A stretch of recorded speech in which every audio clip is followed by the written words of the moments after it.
Stand to your timber and welcome to the STIHL TIMBERSPORTS Austrian Pro Championships live from the Kessel House in Munich. And if you're asking yourself, why are the Austrian athletes competing in Germany? Well, I'll directly hand over the question to our expert, Troy Mannering. Troy, why is that so? And welcome. Thank you, Marcus. Well, it's the perfect opportunity because the location is ideal. It's already set up. And our neighbors to the south, Austria, have a good opportunity here to be able to get back into that competition mode. And not just the Austrians. We're also having European teams come by. So it's a really great chance for everybody kind of getting back into competition mode that's inside of Europe to really feel out that head-to-head competition without an audience still. Okay, we've still got those restrictions to deal with, but at least they're back together in one location to battle it out and fight for points. So that's a good thing. And the Kessel House, of course, is a beautiful place. By the way, Pia, our field reporter, is already waiting in the perfectly lit out arena that we're going to see the athletes competing today. Pia, everything good in Kessel House? Yes, everything's perfect. Hello and welcome from my side, on site of the Austrian Pro Championship 2021 as well. If you've seen one of the last live streams, you already know this site. I'm at the Motor World in Munich at the Kessel House. And to be honest, I feel like this is my living room by now. But a pretty special living room, I gotta admit, with all the old machinery and all the heavy steel framework around here. Well, this venue was designed by the major architects Theodor Fischer and Otto Ernst Schweitzer, and it has a capacity of 1,300 people and is 970 square meters big. So it's kind of huge. It used to be a power station and a production plant for locomotives before it was empty for about 10 years. And boiler plants like the one right behind me, which is, by the way, still an original state, they used to supply Munich and its surroundings with energy by generated heat. Well, today it's getting hot in here as well. Not only in the last discipline, the hot saw, no, already in the underhand job, because our athletes, they are ready. They are all warmed up. I hope you're too. I definitely am, and I'd say let's get started and heat this hall up a little bit. Now, back to the studio. Thank you, Pia, and thank you for talking about the powerhouse. I'm just not sure. Did she mean you or me? or maybe our athletes. Let's take the elevator downstairs and see if I can find out more information. Yeah. Let's take a look at the athletes competing today. All right, so we've got Peter Rich right there. We're going to give you the short and clear version. This is his first appearance, and you're going to see that a lot today with the Austrian championships, because there are a lot of guys that have just stepped over from the rookie rankings and making their first international or first national appearances. So you're going to see a ton of guys that are really, getting in there for the first time.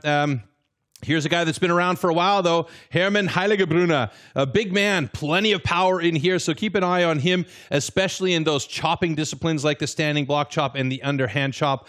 And one sawing discipline that's really strong for him is that single buck. Manuel Heumer, another guy, and there you can see all of the at signs down there for each of these guys. You can connect with them as well and find out a little bit more about them. He's another first-timer on the national scene here. So, and that doesn't mean that these guys are all first-timers as far as TIMBERSPORTS is concerned. They have had rookie appearances, but this is the first time in the pro level. Johannes Maurer, third place at the Austrian Championship in 2018. So, he's got a little bit of experience underneath his belt as well. Coming Thomas Fasching. He's a pretty big guy, 90 kilograms, 40 years old, second place in 2017 at the Austrian Championships, and he's had 6 appearances here so far, so there is some pedigree for him as well. We've seen Gunther Dahlinger yesterday competing in the Nations Cup. They managed to get 5th place or 6th place. It was 6th place overall, which is very good. 2 personal bests for Dahlinger. Yeah, as well, and it's great. And you can see his results in the past, and he's had other appearances as well. Next up, Josef Laya, the great mustache and beard of all time. When he's got that thing dressed, it is fantastic. This is a three-time Austrian champion. He's had 13 appearances, 15 individual world championships, 15th place at the individual world championship in 2010. So he's been around. And of course, you know, the man that everybody in the Austrian world will be looking at as far as this championship is concerned, Armin Kugler. 6-time Austrian champion, 10 appearances here. He's been in the international scene for quite a long time. And we just re-nicknamed him Armin the Cat Kugler yesterday because of how he did on that springboard. Now, we do have a couple of guys in here that are not Austrians. Zsolt Juszko, I hope I said that right. If I did not, please send us a hashtag at KissMyAxe or at hashtag STIHL and let us know. There are two athletes from outside of Austria that are going to be competing here today. Ionel Marinicha, from Romania as well. So these guys are heartily welcome to compete, but they will not rank with the athletes from Austria. So we'll see them competing. They'll do all 6 disciplines no matter how they end up in the first round or second round. It's an opportunity, though, for them to be able to get a little bit of extra practice under their belt, going up against some athletes from Austria. And you'll see this a lot. I mean, the Germans will have other athletes invited to their contests and vice versa and so on and so forth. So you're going to see it mixing it up. And it is one big family. Absolutely. So this is an opportunity for these guys that are showing up at this event just to get a little bit of extra practice under their belt for when it comes time to get really busy on their home turf or in the international scene. And just to get a little bit of info on the formats and, of course, our first discipline, well, watch our next video. Everything you need to know coming up. The STIHL TIMBERSPORTS individual competition. In the first round, all athletes compete in 3 disciplines: the underhand chop, the stock saw, and the standing block chop. The times achieved will be converted into points upon completion of each discipline. In round 1, a difference of 1 point applies in each discipline, thus the fastest athlete received 12 points and the slowest only 1 point. Any rule infraction will result in a disqualification and the athlete will receive 0 points for that discipline. At the end of the first round, the athletes with the lowest scores are eliminated. Only 8 athletes make it to the second round. In this second round, the remaining athletes compete in the single buck and the springboard for increased scores. With 2 points difference between placings, the fastest athlete now receives 16 points and the slowest receives 2. The 2 athletes with the lowest total points are eliminated at the end of round 2. Only the top 6 reach the third round. In the third round, anything is still possible in the hot saw, as an increased score interval of 3 points applies in this final round. The fastest athlete can score up to 18 points at the hot saw, the slowest only 3 points. The athlete who manages to achieve the highest total score across all 3 rounds is the new champion.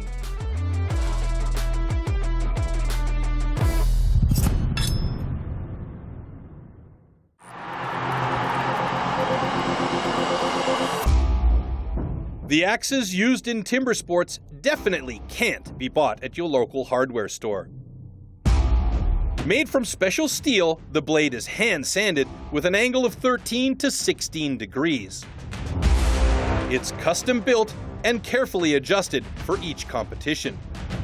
The weight is around 3 kilos and it's about 80 centimeters long. The blade is so sharp that you could shave with it. Underhand chop.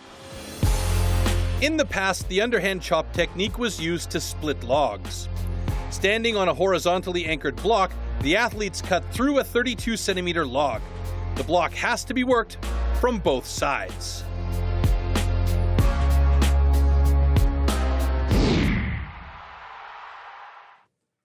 So let's take a look at the starting order. We'll have a single man competing in heat number 1. That's our guest athlete, Zsolt Juszko. Then in heat 2, Peter Ritsch will take on Stefan Penker. In heat 3, Hermann Heiligenbrunner against Manuel Haumer. Heat 4, Johannes Maurer versus Thomas Fasching. Heat 5, Günther Dallinger against Josef Leier. And in heat 6, Ionel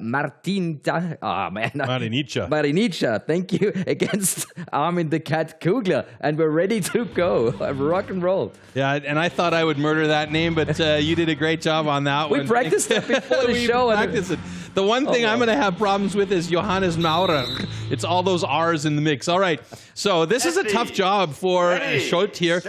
He's got to be on his own on stage and try and get a good time. But as you know, he is a guest athlete. So it's really about a chance for him to practice. And you get to see here the technique and actually work on that a little bit as an athlete on stage on this underhand chop. What's important here is just to try and get a really good amount of power, but you don't want to throw too much power at this block, so you need to cut accurately and clean.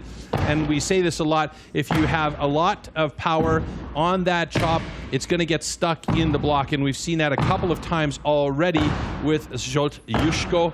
And yeah, his time's just passing the 33 mark there. It'll be interesting to see what he actually manages to pull off, as I don't have a personal best time for him listed. But, oh, well, there you go. I spoke too soon. Now we have a personal best, 41.36, a personal best there for STIHL.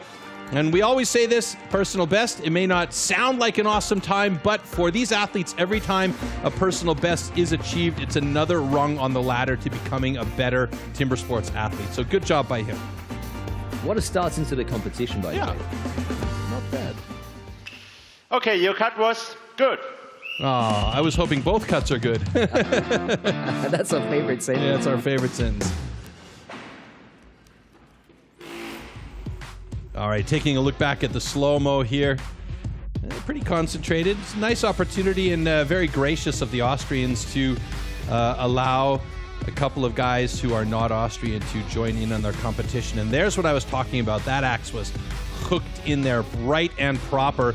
Took him quite a while to get it out. And even on the other side, as he turned around, he got the axe caught a couple of times. So each time that axe gets stuck in the wood, it takes away from your flow. It takes away from the action of getting a cut and slabbing that block out, and it also takes away from your time. So the idea is to try and be as accurate as possible, and his cuts looked really pretty good. You know, it's everything about getting really accurate hits there, Marcus, and you could see there was a couple of steps in there, but on the one side he had some really nice hits, and yeah, I like his shoes.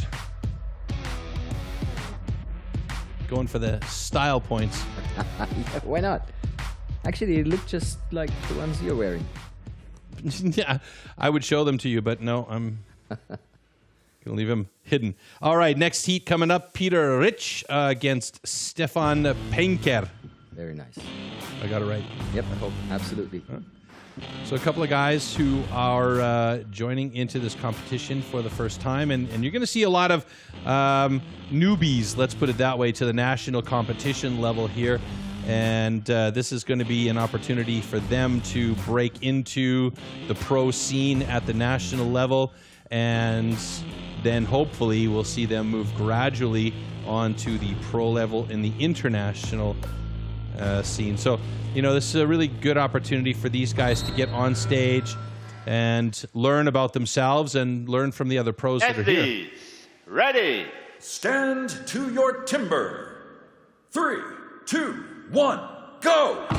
So as our first head-to-head gets underway, this is a great chance for these two guys, like I was saying, to learn about themselves, figure out what's going to work, but also with a head-to-head, you know you've got another guy on stage there, and even though these times are what's important, going up against another guy gives you that extra push, that extra motivation to try and beat the guy next to you on that stand. So it is Peter Rich that's just moved over to the other side, a stroke ahead of Stefan Penker. And Peter Rich looks like he's got a good advantage. Oh, but a huge stick by Rich gives the opportunity for Penker to slab out a couple of nice blocks. But Penker as well got a nice catch on his block as well. So it's going to be Peter Rich with a 38-40. And I believe we're going to see quite a few personal bests fall today with these guys stepping on the stage in their first national pro competitions, as Penker tries to get through that block and struggles with a 52-46 and another personal best. So the motivation is there, the adrenaline is there, the pressure from the other guy on stage is there, and two personal bests have fallen by the wayside once again. So we've had a really nice couple of weeks here in the Kessel House where personal bests for the rookies and the pros have just gone flying out the window. So this is nice. This is nice to see. Absolutely. I'm totally with you.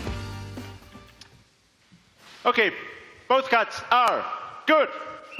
There it is. For the first time today, both cuts are good. Yes. And we're not referring to our hairstyles, are we? No, not at all. Definitely not. Especially mine. What I will point out here is that when we see the results later on, you'll see the two guest athletes always at the bottom of the list. I believe they're going to put them at the bottom of the list every single time because their results won't count against the Austrian competitors, but they will go through all 6 disciplines today, including the hot saw later on. So, as I said off the top of the show, just as a reminder, this is an opportunity for our guest athletes to step into the competition and get a little bit of practice. And we can see here in these slow-mos, these guys doing a pretty good job. A couple of axe sticks, but that's stuff that comes from time and experience and just learning what the wood does and how your axes react to the wood.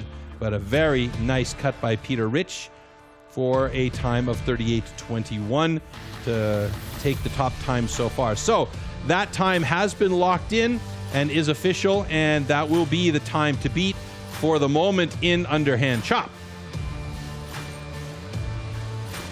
We should also send a big shout out to, and because we kind of ignored these guys yesterday, the guys that are cleaning and setting up the stage between each of these rounds. They do such a good job, and it's such an important job as well that they get in there and really make sure that stage is safe and clean for these guys. All right. Now, we mentioned Hermann Heiligebrunner earlier on. He is a big, powerful man. You saw his personal best time for the underhand chop was 30.92. So he will have the advantage going up against Manuel Heumer. Stand to your timber. 3, 2, 1, go! And right away you can see Heiligebrunner really working that axe quickly. And that is a lot of power that's going into that block right there. And the fact that he's such a big guy and moves so quickly and so agilely says a lot about what's going on underneath the surface there because he is so quick with that axe. Now he's moved over to the other side of his block and is slamming away at thing. Oh, a big step down there. That's going to cost him a bit of time. Heumer on the other side is also doing a great job to try and keep up with Heiligebrunner. And could it be that Hermann's going to get through there in a quicker time than his best time? I hope so. It would be nice to see a couple more personal bests go, but it's not going to happen in this case as Heumer actually comes from behind and does nail a personal best with a 42.45. A great job by him. And Heiligebrunner surprisingly struggled on the other side of his block. Where did Heumer come from? Yeah, that was crazy. That was crazy. Now, Heiligebrunner there, he moved over to the other side of his block very quickly. The first side, he just hammered away on, and he had those quick hits, that rapid axe movement, and also using that power and skill that he's got. All right, both cuts are good. So using that power and skill that he's got to really, really get that axe moving. He did step down as he moved over to the other side, so that could have put him off his rhythm and could be the cause for a little bit of a slower time. But I was so focused on Heiligenbrunner, I didn't see Heumer come. And then suddenly, bam, he was through, you know? Yeah, Heumer was right there. I mean, really surprising as he was about 1-2 strokes behind Heiligebrunner. I would say even 4 or 5. Yeah, could be. You might be right. I mean, he came around really late, but he came around to the other side and he kept his rhythm going. And I think that was the key there, is just keeping that rhythm. There you see Heiligebrunner, big man, big hits. He was fast with the axe to start. And there you see Heumer.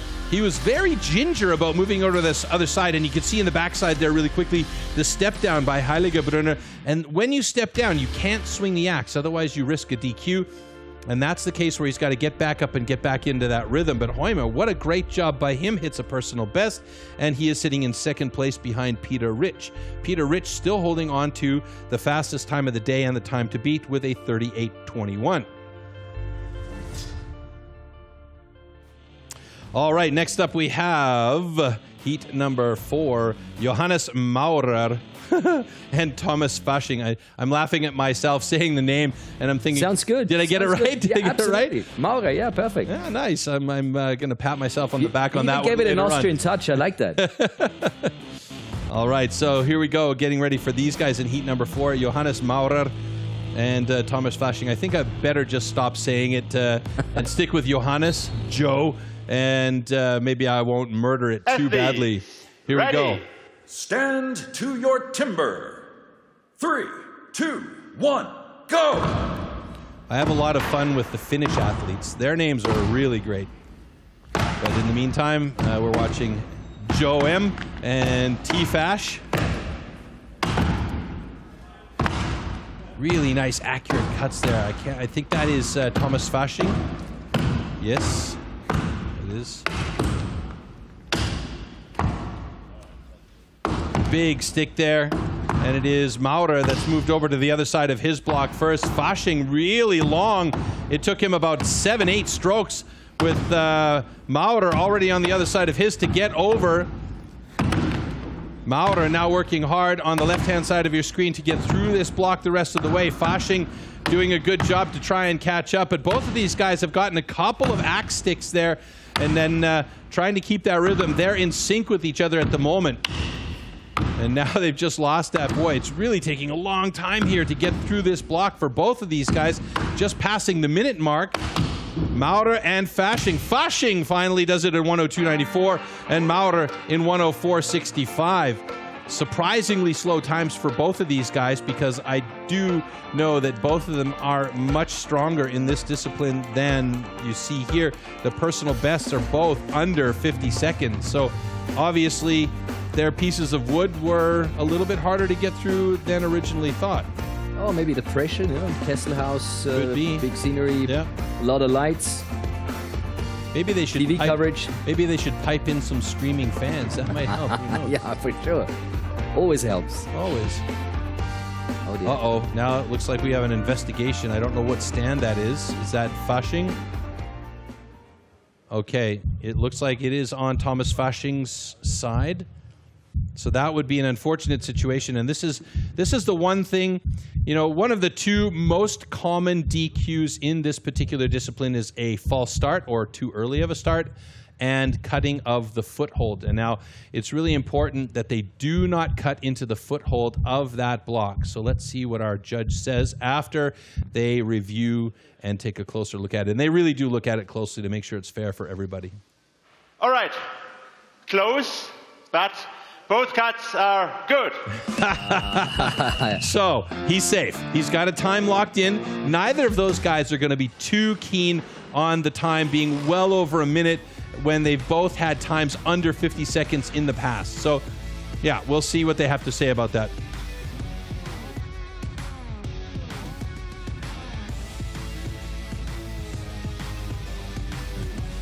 All right, and you can see here, I think that it mostly was about, it could be a few things playing a role here, Marcus. It could be, you know, first round jitters. It could be, you know, the nerves of getting out there and battling. It could be the excitement of finally being back in competition against each other in a location. There's a bunch of stuff, and always the wood plays a role.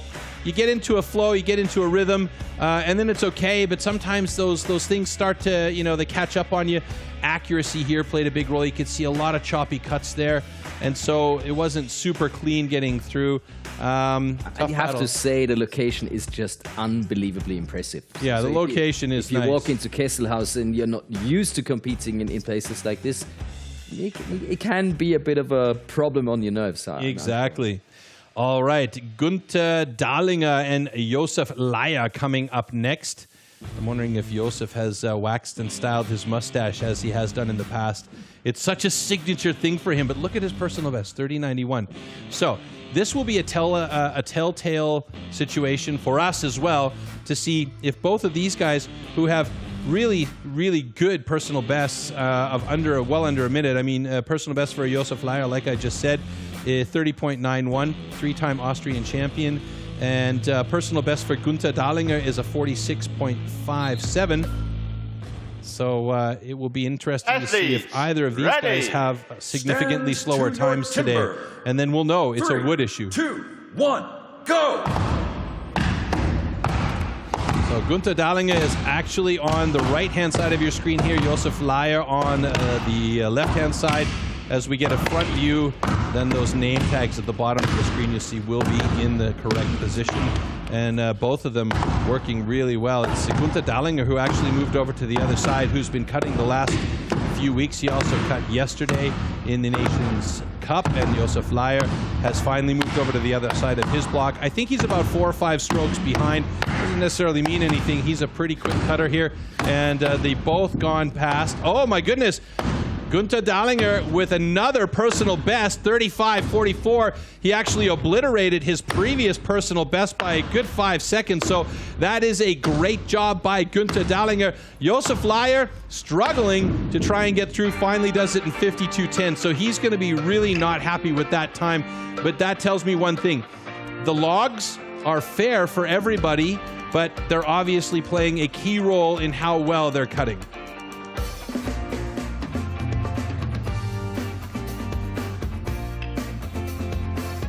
Smile from Josef Layer, but behind that Okay, smile, both cuts are good. you know that he is unhappy with the way that that cut went down, given that he has a 30-second cut in the past. All right, so one more heat to go in the underhand chop, and that is going to be Lionel Marinica against Armin Kugler. So Lionel Marinica, one of our guest hitters, one of our guest TIMBERSPORTS athletes, going up against, arguably the best Austrian in the competition, and that is Armin Kugler. And we've just been given a little bit of information about Manuel Haumer. He is injured now. We don't know what the specifics of his injury are, but he has backed out of the competition, so that will be one athlete fewer through the competition here. So we will be back to having 2 guys in each heat, because of that first heat only had 1 guy. So, and that, of course, is very sad for Haumer being outside the competition right after the first discipline with the personal best. So he started off really well. I didn't actually see himself getting injured in that discipline, but I'm sure we'll get some more. Yeah, I mean, it could be anything. I don't think we had an impact injury or anything there, so we'll get some more information on that later on and try and update you. And look at the personal best, though, of Armin Kugler, 19.12. Lionel Marinica, also really a solid personal best for him, too, with a 35.29. I'm going to say advantage definitely goes to Armin Kugler, and it's a good opportunity for Marinica to test himself against one of the best in the world, actually, the cat, Kugler.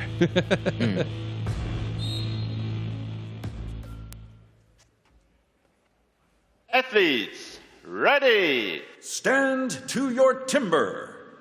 3, 2, 1, go! Wow, look at Marinica go. He is really working it to try and, get that practice in and see how he can hold himself against some of the best in the world. And Armin Kugler on the other side doing quite the same. And it's actually a good switch over, a transition by both of these guys. Well stood and very quick. And we could see some very fast times for both of them. Marinica may well get a personal best here. Let's see if he can manage to get it. It's going to be close. Kugler with a 26.50. Marinica needs to split it now, if at all. No, it's not going to happen. A personal best for Marinica is not going to happen today, but he does get it through in a 36.57. So the time to beat prior to this heat was belonging to Günther Dahlinger with a 35.21, and Armin Kugler just went past that with a 26.26. Kugler was very impressive yesterday. Yes, very. And he seems to have taken that form to the next day. Absolutely. He was super impressive in both that cuts springboard as well. good. I liked what he was doing there. So that's why you called him the cat. That's why I called him the cat. And now he's the cat Kugler. Yeah, that's a name that's hopefully going to stick because it's appropriate. All right. So that means our underhand chop is done and dusted. We'll take a look back here at the slow-mos from this particular heat. Remembering that our 2 guest athletes will always be at the bottom 2 positions in the results.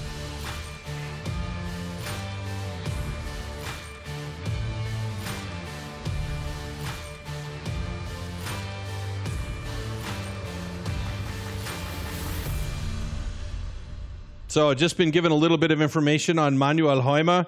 It turns out that he twisted his knee in the underhand chop. Now, I don't know where he did it or how he did it, but he went to the medical staff immediately afterwards, and they checked him out, worked on him, and they recommended that he not compete anymore in the competition.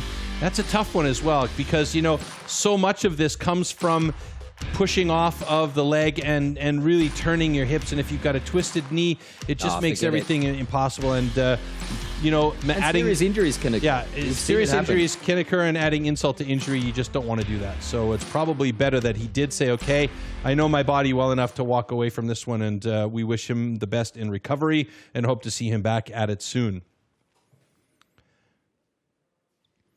So there, checking in the overall results, they will be the same as the underhand chop results, as this is our first discipline in round number 1. Armin Kugler at the top of the board.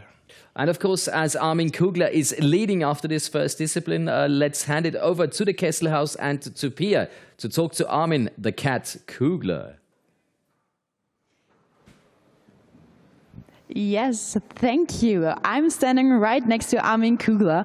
Armin, it is whispered that you're kind of the favorite today at this competition. What are your thoughts on that? Yeah, I know about this, and it's a little bit pressure because I also want to qualify for the World Championship if it will happen, and so I have to do my very best, and there is no chance for a safe trip. Yeah, the time on the underhand is okay. It is not very good. I can do it better, but I think it will be okay for now. I'm sure it will. And you've done great yesterday. Like, you did a really great performance. Do you think you will continue today? Yeah, I hope so. We will see in the next disciplines. Well, I've had my fingers crossed for you. Thank you for your time and your interview, and good luck. Thank you. Back to the studio. Well, thank you, Pia. Thank you, Armin. Talking about the next discipline, it is, of course, the stock saw. And all you need to know about the stock saw coming up right now.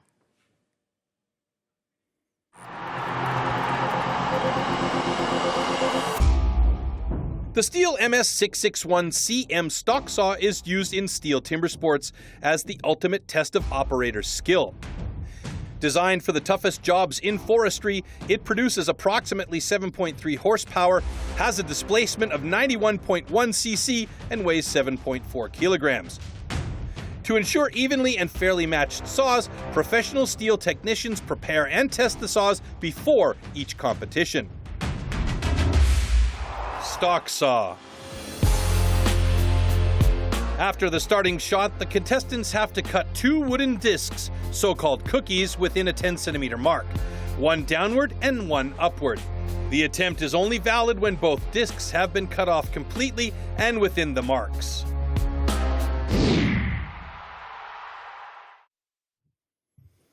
So here we have the starting list for the stock. So in Heat 1, it will be Zsolt Juszko again going all by himself. In Heat 2, Peter Ritsch and Stefan Penker. Heat 3 will consist of Manuel Haumer and Johannes Maurer. In Heat 4, Lionel Mariniccia against Josef Leier. Heat 5, Armin Kugler against Thomas Fasching. And Heat 6, Günther Dallinger against Hermann Heiligenbrunner. And of course, we have heard about the injury of one of our athletes, and that will be considered in these heats. So Troy, off to you and off to heat number 1.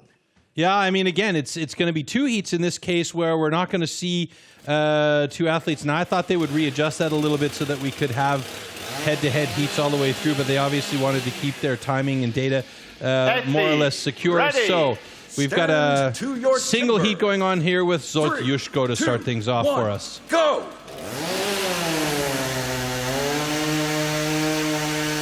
Pretty nice start. Looks like he's got a lot of pressure on that saw coming through, though, and that's slowing him down a bit as the tip of the blade's disappearing into the block. 2 cuts, both cookies looking good. They'll check that to make sure that it's all good.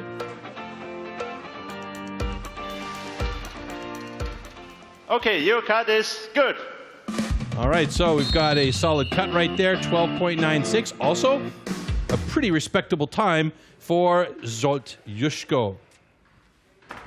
All right, so the next heat coming out onto the stage will be heat number 2 with Peter Ritsch and Stefan Penker. Now, in heat number 3, we'll only have Johannes Maurer. It was Manuel Heumer, I believe, that was injured. Absolutely, yes. So he will not be competing in heat number 3 as far as we understand. He has backed out of competition so far. So it will be heat number 3, a single-person heat again. But as we take a look back at Zsolt Juszko here, Yeah, that first cut seemed to be a little bit lagging. It could be that he pushed a little bit too much on the saw. And the upcut, that saw wanted to push back in, and we sort of saw the tip of the blade disappear into the log, which is not something that you want to have happen. You want to make sure that you keep a nice even cut and make sure that you don't have any threads or anything hanging on or any risk of an incomplete cookie there. But he had nice thin cookies, so thin to win is our motto in that case, so he did a good job.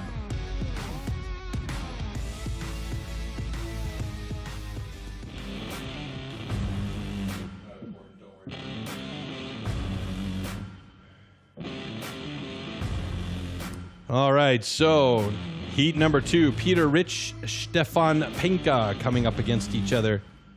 Now you see a lot of this mental preparation going on. These guys with the dead saw, they will check the lift, they'll check the placement to make sure that everything is really absolutely the way they hope it will be.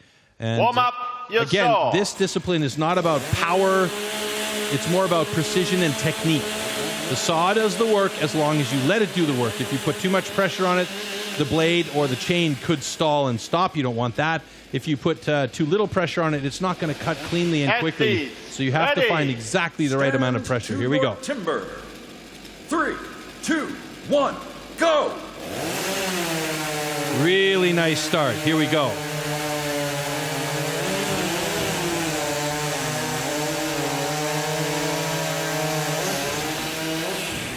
All right, a nice heat there by Penker and Rich, both of them hitting personal best. Penker with a nice time of 11:40 takes over the top spot in hot saw, and Peter Rich with a good solid time of 12:24 sits in second place. Now, of course, we're not seeing Jushko in the mix as explained because they're guest athletes. Good. And we have good cuts there, and Johannes Maurer, excuse me, not Manuel Heumer, Johannes Maurer is a non-starter because of injuries. So, let's take a look back here at the slow-mo of this particular heat. Lots of nerves for these guys, especially first-timers on the national competition pro scene. Really good start there by Stefan Penker, though. He was on that saw and on the top of the log quickly, so obviously this is a discipline where he has no problem with getting into it right away. It was a nice clean cut, barely any bottom swing as he transitioned to the upstroke, and then that last little bit right there, really good finish for him, and a time of 11:20, and both of these guys hitting personal bests. So that adrenaline is pumping, and they are definitely working the saw and the blocks to their advantage here to add some personal bests under their belts. Okay, so Manuel Heumer will not be coming out there. I'm looking at Johannes Maurer as well as a DNS. I'm not sure what's going on there because in our results list he's been shown as a DNS. So yeah. So Manuel Heumer is on stage now. Yep, there you go. So it's going to be a single athlete on stage. Athlete, warm up your saw.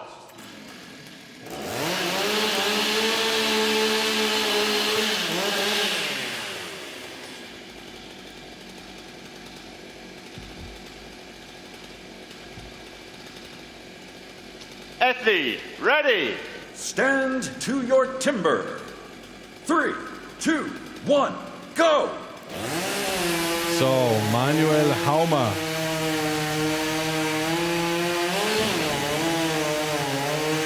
Good first cut for him. Trying to get it inside the 12-second mark. Oh, he'll just be over 12 seconds, but it will be a personal best for him. And he's sitting in second place right behind Stefan Penka. So a great job. 3 personal bests so far for our first 3 competing athletes.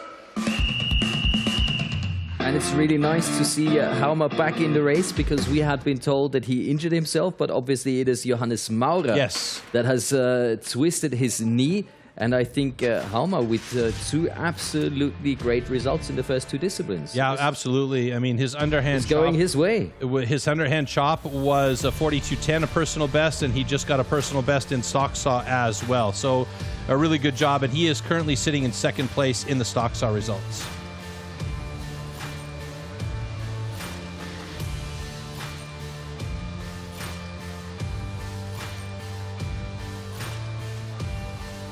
That one cookie was pretty thick, though. I don't know if the first cookie was the thin one. I believe the first cookie was the thin one, but that second cookie, that was, yeah, a bit of a thick brick. You could build a log cabin with that one as a base. All right. Ionel Marinica up against Josef Laya. National record, by the way, 1060. So these guys are real close. World record 914.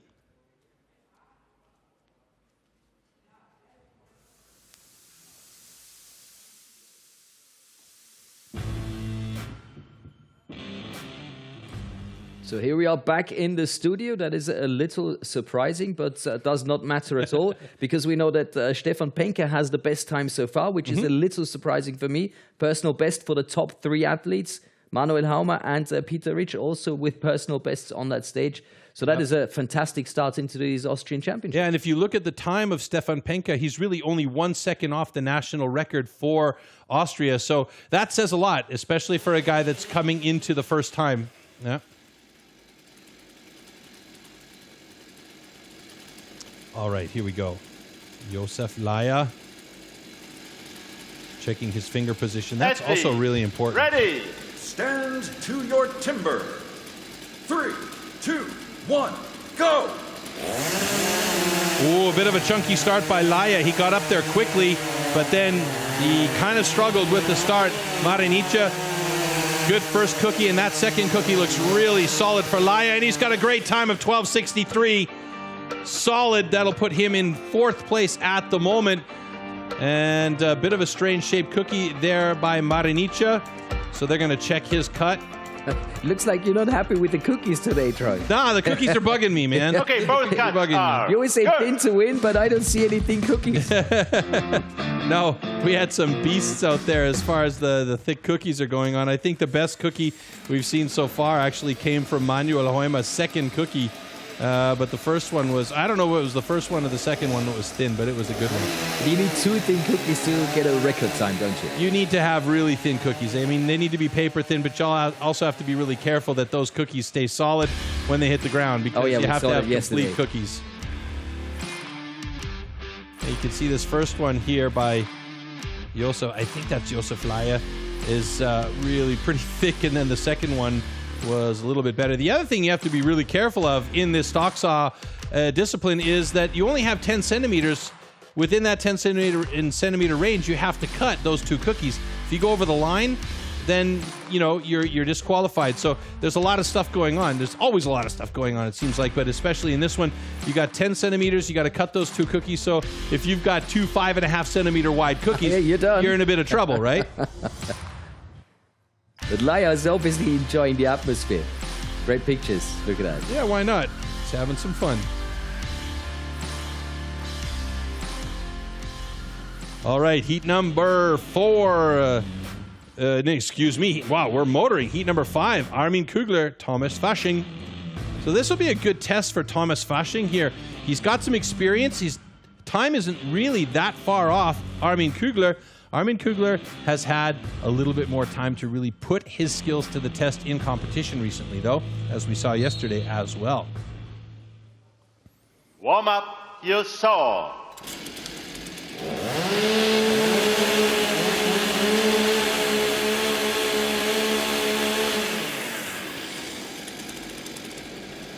Armin Kugler is so practiced at this, he doesn't even bother lifting the saw up. He just knows the position is right, or if it's not. Athletes, here we go. Ready. Stand to your timber. 3, 2, 1, go! Massive stance by Thomas Fasching as he's got that back foot way out there. And Armin Kugler got a bit of an angle going on that first cut. We may have a launch ramp there. And Thomas Fasching trying to find that second cut. And it looks like it's going to be Kugler with a 12:53. Fasching with a slow upcut and 15:41. So neither of these guys really killing their personal bests. And Armin Kugler noticeably perturbed by his cuts. I think he wasn't super happy with it. His face doesn't Okay, say both so. cuts are good. So let me tell you one thing. I've just done my maths, Troy, and the top 3 at the moment in the overall standings all have 20 points. So it's Kugler, Rich, and Halmer all with 20 points. Wow. How about that? That's crazy. It's going to be an interesting battle for the top spot here with that happening. And that tells you a lot about where these guys are at. Now look at this launch ramp that Kugler is building there. He managed to readjust on the way down, and then on the upstroke, he got a thick cookie. I mean, there are chocolate chip cookies that are thicker than that for sure. But that one, boy, that was a beast. That was Josef Leier. There you see the cookie from Armin Kugler. And he had a quick look after the fact to make sure that didn't go over the line. He obviously was pretty worried about it. And immediately, his hands go up onto his hips, and he's like, nah, not liking that one at all. Nope, this is no good. That's the cat move, yep. All right, heat number 6. Gunther Dahlinger and Hermann Heiligebrunner. A couple of big boys. But here, and we say this often, power has nothing to do with it here. This is about technique and how well you utilize that saw's own energy and chain in order to cut through cleanly. Now, Gunther Dahlinger, as we saw yesterday, he's a competitor. He's ready to go. He's ready to take those next steps and really move to the next level. Warm up. Hermann Heiligebrunner has been around for a long time, so he has basically all muscle memory going here for these moves.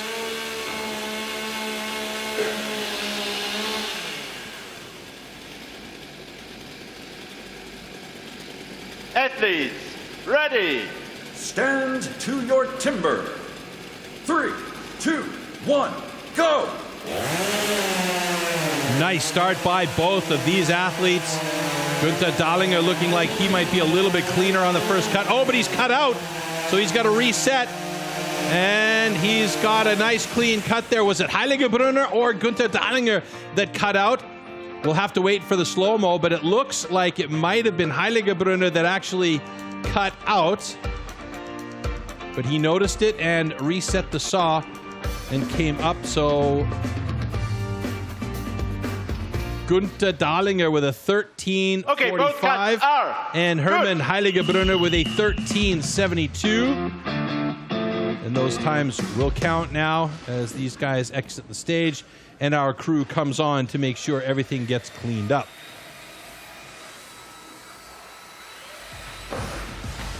Really, really nice start there by Gunther Dahlinger and Heiligebrunner. Oh, wow, that was... They were quick. I mean, geez. like mirrored.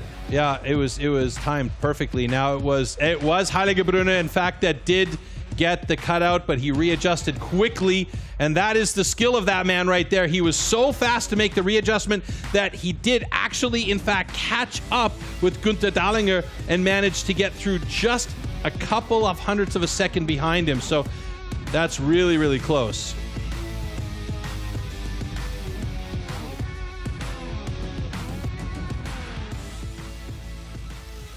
So here we have the overall standing coming up in just a moment. And like I have already said before, the top 3 all have 20 points at the moment. The next 2 have 18 each. Whoa, so we can say the top 5 are all within striking distance, and then it's 16, 14, and 10 points. So everything and anything is still possible. Sounds very exciting. And if you ask me, Troy, this is more or less the perfect start into this competition. Yeah, it's really a balanced start, and we've seen a couple of slower times in a couple of the disciplines, but that doesn't really matter. You know, the guys are doing what they have to do. They all have to deal with the same conditions on stage, and they're doing a great job. So, fantastic start with our first 2 disciplines in round 1. And it is very entertaining. There's many characters like Hermann Heiligebrunner, and he is standing right next to Pia at this very moment. Let's hear what he has to say. Pia, over to you. Thank you, Marcus. Yes, he's standing right next to me. Hermann, du hast gerade die Stocksaw accomplished. Was ist das Geheimnis dahinter? Ja, die Stocksaw ist ganz schwierig. Die Stocksaw geht oder sie geht nicht. Und manchmal kannst du machen, was du willst. Es geht einfach nicht. Und manchmal nimmst du einfach die Säge und schneidest. Ich habe ein bisschen Pech gehabt beim Umsetzen, schräg angesetzt, habe gesehen, dass er geil war. Bin eigentlich zufrieden, dass kein Dick geworden ist. So I asked what's the secret in the stocksaw discipline, and he just said, well, sometimes it works, sometimes it doesn't. You just have to take what you get. And today, for example, he had a bit of luck because there was a knot in the wood shop, but he made the best out of it, and he's very lucky that it's not a DQ. Und meine zweite Frage, hast du irgendwelche speziellen Ziele für heute, für die heutige Competition? Ja, für heute liegt das Fokus natürlich auf der Singleback. Ich habe jetzt eine neue Singleback gekriegt heuer. Ist eine Disziplin, die mir sehr gut liegt. Also da hoffe ich eine richtig gute Zeit wieder mal hinzubringen. Das war die letzten Jahre nicht ganz so easy, aber guter Dinge, dass es hinläuft. Ich drücke dir die Daumen, also ich glaube an dich. So I asked if he has any specific goals for this competition today, and he answered yes with the single buck, right? Yeah, he got a new single buck, and he's very keen to see if it works better than it used to. I'm sure it will. Good luck for that, and back to you, Marcus.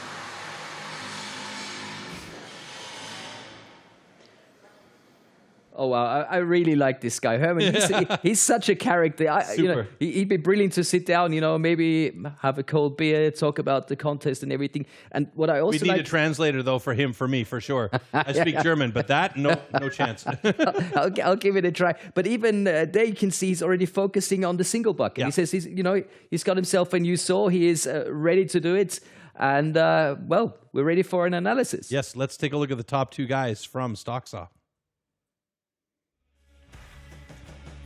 Well, you can see here on the side-by-side, these guys weren't in the heat against each other, but they were very quick to get up onto the top of that block. The crucial point here for Stefan Penker was his upstroke. He barely had any swing down below, and he got through there on the upstroke very quickly. He wasn't that far behind or ahead of Hauma, however, and both of these guys really fast, and coincidentally 1 and 2 in that discipline.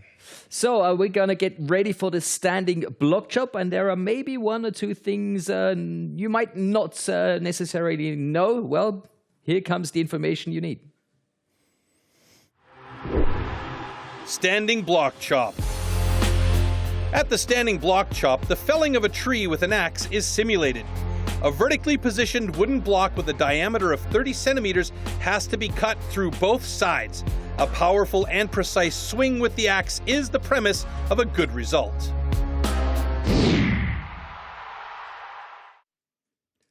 So here is the start list, and what you wished for, Troy, has just happened. We're not going to see any athletes competing all by themselves.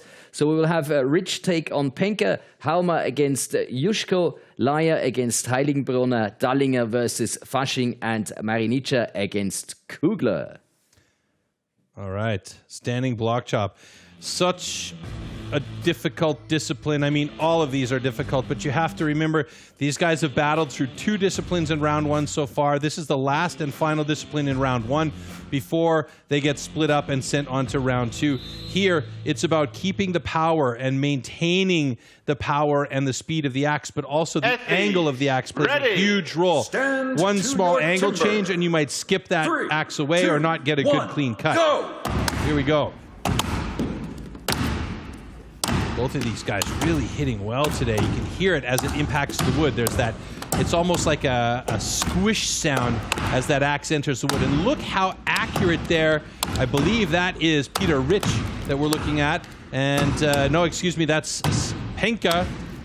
So Stefan Penka moved over to the other side of his block. And basically at the same time, Peter Rich did as well, because you heard that moment of silence just as they moved around to the other block.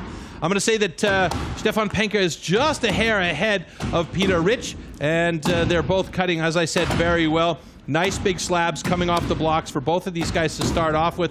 On the backside seems to be the trouble for a lot of the guys today on their blocks, and Peter Rich has done a good job to try and get this one down. And a personal best for both of them, Peter Rich with a 46.97, and Stefan Penka also with a personal best of 48.20.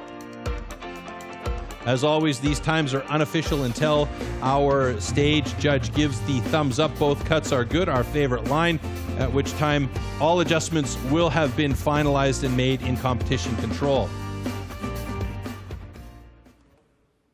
All right, both cuts are good.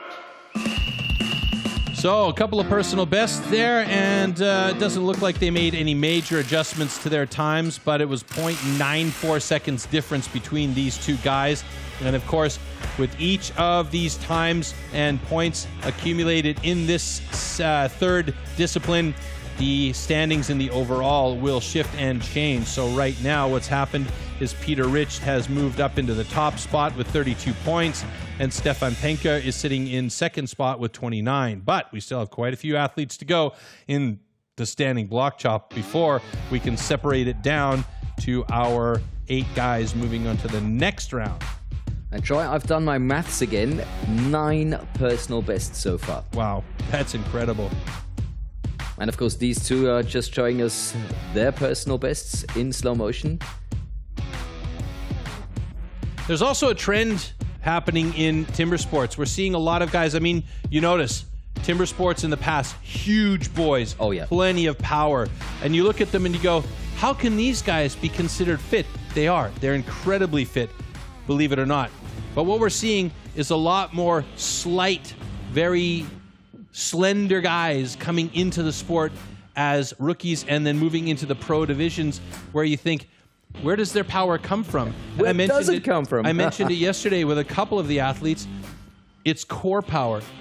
It's core power. A lot of this comes from the core. If you've got a very strong core and work on those legs. Don't miss a leg day, folks. Kids out there, if you're listening and watching, don't miss a leg day just because you want to have pipes, you know? Not just disco pumping. Timber. Yeah. 3, 2, 1, go! All right, so Manuel Heumer going up against Jusko. Both of these guys also slapping out really nicely. Oh, Jusko with a huge hookup there, as he's got a big wide stance using that power from his core that I talked about earlier. Heumer now moving over to the other side. I do believe he was faster over to the other side than Jusko was, but I didn't see them both. Yeah, he was definitely 3 strokes ahead of Jusko, maybe even 4, as he moved over to the other side. And you could see Jusko, he's got lots of energy still left, but he took a while to get over to the other side. The power of Heumer, though, is really playing a big role for him. And let's see if he can get through there in under a minute's time as we get closer. It's, oh, yeah.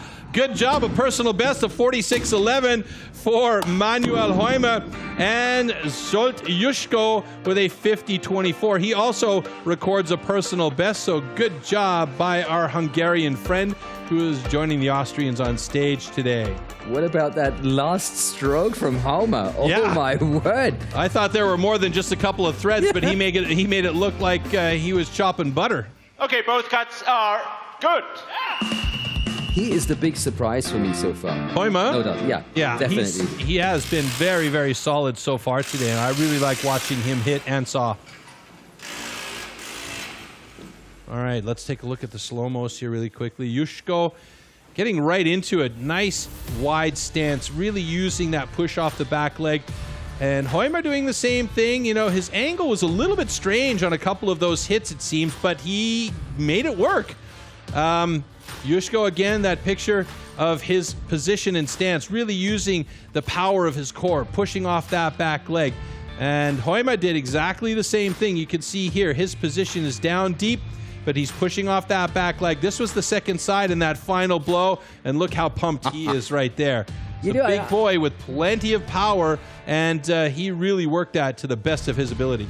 Oh yeah, and he came out of nowhere because this man, I've been searching for results or anything. Hardly anything out there. Yeah, and he's here to compete, and that's very, very enjoyable. Yeah, I love watching that stuff, especially when there's a dark horse in the mix. It's always fun. And that's going to be worrying for Armin Kugler, yeah?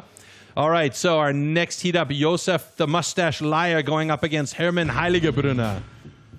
I'm kind of disappointed that he didn't put the curls in today. I would have really loved to have seen that. Well, maybe saving that for the award ceremony? Yeah. Hopefully, I don't know. That'd be nice. Get the right colors in your beard. So we saw the interview earlier on from Hermann Heiligebrunner, and he says the single buck is his discipline. It's the one that he excels at. And so far, I think his weakest discipline has been the stock saw. He's been strong in both of the chopping discipline to start, the underhand. So let's see how he does in standing block here against Josef Laya. Go! Now watch the technique by both of these guys. Two different body styles and body sizes all together, but both of them pushing off that back leg, using the hip twist, and then really trying to aim that axe properly. Josef Laya right there, getting nice clean cuts on the first side.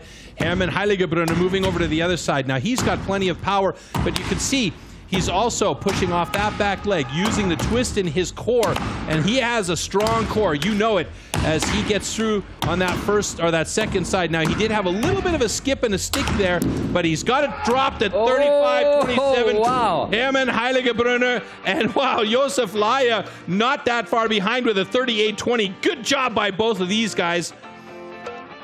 And Heiligebrunner, by the way, takes the top time in standing block chop with that 35.03. So he does move into fourth place in the overall standings with the points so far, with 2 more heats to go. All right, both cuts are good.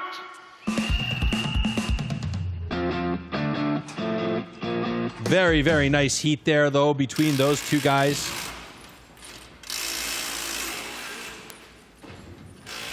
Taking a look back at the replay here, Josef Laya, he's all about technique. He's just got such fantastic technique. His aim, his drives are really heavy drives, but because his targeting is so good, he's so solid on this discipline. Now, right there was that little skip and stick from Heiligebrunner on the first side, but you could see he then got the flow going again and decided, okay, time to move.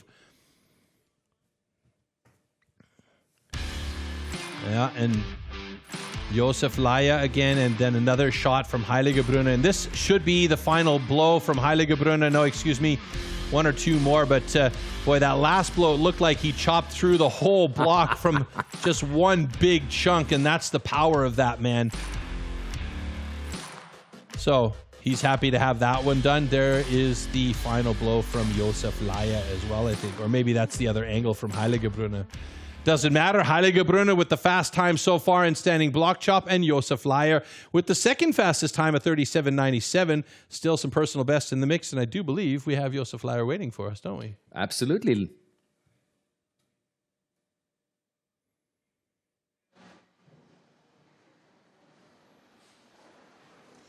Yes, back on site at the Kessel House, right next to me, Josef Laya. Josef, du hast jetzt die erste Runde hinter dir. Was ist deine Meinung zu deiner bisherigen Leistung so? Naja, den Umständen entsprechend. Ich habe dieses Jahr vor zu heiraten, habe am Betrieb einige Baustellen und da muss man natürlich auch als Sportler Prioritäten setzen. Aber ich bin eigentlich sehr zufrieden. Ich bin da, wir haben endlich wieder einen Wettbewerb. Die österreichische Meisterschaft mit den Freunden auf der Bühne zu stehen, ist auch geil. Sounds amazing. So I asked, he's done his first round successfully. What is his opinion on his performance until now? And he said, well, depends. There's a lot going on in his private life. He's going to marry soon. And there is a lot to do at work. So he got to set priorities. But it's fun being on stage with his friends again and just killing it. So my second question, du warst 3-mal nationaler Champion. Meinst du, heute wird ein 4. Mal? Ja, das geht sich heute, glaube ich, nicht mehr aus. Die Leistungen waren einfach in den ersten 3 Runden zu schwach. Was der in so einem Wettbewerb sagt, niemals nie. Es ist einfach der Tag noch nicht zu Ende. Aber dennoch vergönne ich es den Armin, der trainiert sehr hart, der ist auch sehr stark und der ist schon weitergekommen. Vielen Dank für deine Zeit und noch viel Glück. So I asked, he's been national champion 3 times. If he thinks that he can do it today another time. And he said, well, he doesn't think so. The chances are bad because his performance hasn't been that good until now. But he would be happy for Armin if he gets it, and he will just enjoy the next few rounds. And he said, never say never. Well, with these words, I hand it back to you, Marcus. And that means we're directly in heat number 5. Troy, Günther Dallinger against Thomas Fasching. That could be a good one, right? I mean, yeah, because Günther Dallinger here actually has the slower personal best time than Thomas Fasching in this discipline. Go. But Gunther Dahlinger, we saw yesterday, is really, really improved. So he may get another personal best here. Thomas Fasching, you can see that really wide stance, and every time he takes a step off that back foot, he's lifting his front foot to step into the hit.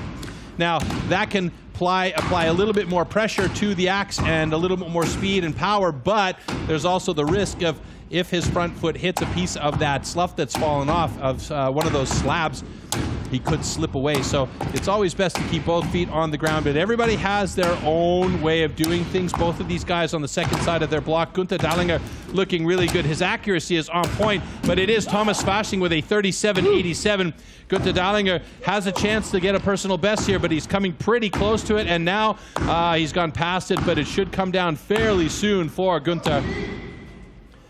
And we saw that his accuracy on the front side was very good, getting a little bit of support from Thomas Fasching on the backside there. You can hear him screaming, but that is a disappointing time for Gunther Dahlinger at 55.90. So, yeah, he's going to be well unhappy with that result and down at the bottom of the standing block chop list. And he's in a tough spot right now because he is sitting in 6th place with one more heat to go. So he should be safe to move on to the next round, but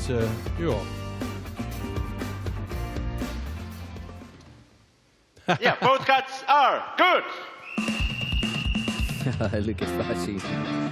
Nice. Got to be happy with that. 38.05 puts him in 3rd place in the standing block chop rankings, and that moves him into, let's see where he's at. Actually, he's sitting in 7th behind Gunther Dahlinger in the overall standings with 20 points. But the top 3 positions are interesting. Top spot, Manuel Heumer, 29 points. 2nd spot, Peter Rich, 28 points.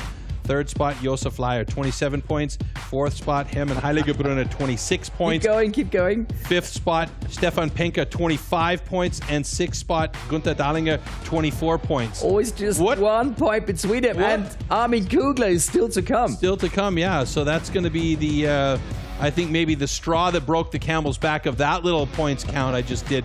There you can see that final hit from Thomas Fasching. You know what Fasching means in English, by the way? Party. Yeah, party, carnival, yeah. I had to think of that when he lifted up both of the axes. Yeah, and took a couple of hoppy steps to get to the front where the judges were waiting for him.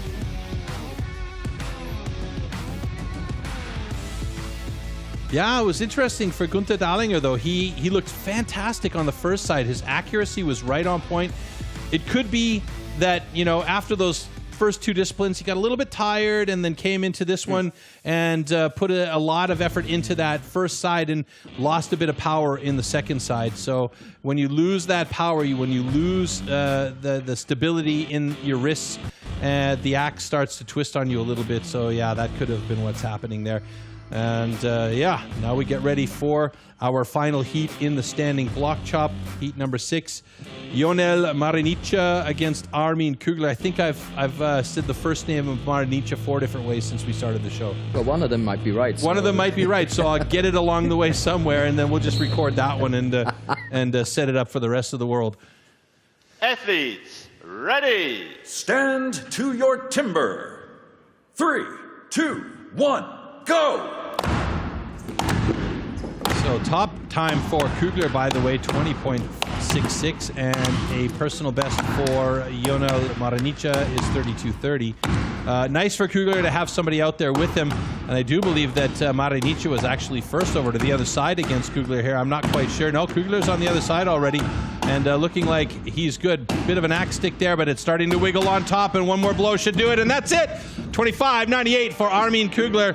And that is the fastest time so far in the standing block chop, and that's going to shift things around in the overall standings a little bit as well.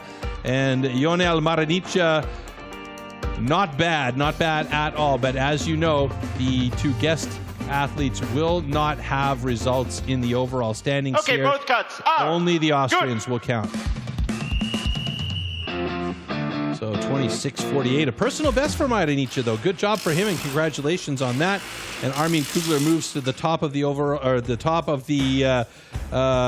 standing block chop results, as well as the overall rankings. So he's got himself 32 points, and he's a good 4 points into the lead now as we aim towards round 2, which will be the single buck and the springboard. And you'll see something a bit different in the round 2 with that single buck. It is going to be with assistance. The last couple of days we've seen without assistance. So we'll explain the difference there shortly. And you can see here both of these guys just really working that block, but Armin Kugler is so strong. There's that final couple of blows from Armin Kugler. Look how deep that axe got in there. And that's a point where you got to be real careful how you pull the axe out. You don't want to wedge or twist that axe so that you break the block off. That's a big deal because that could mean a disqualification. So you have to have a clean cut, and that means carefully pulling that stuck axe out of the thing. So yeah, carefully. That's a difficult situation. That's what they love doing. Carefully pull out. Carefully is exactly what these guys are all about. Yeah, absolutely. But there you see Armin Kugler in the overall position.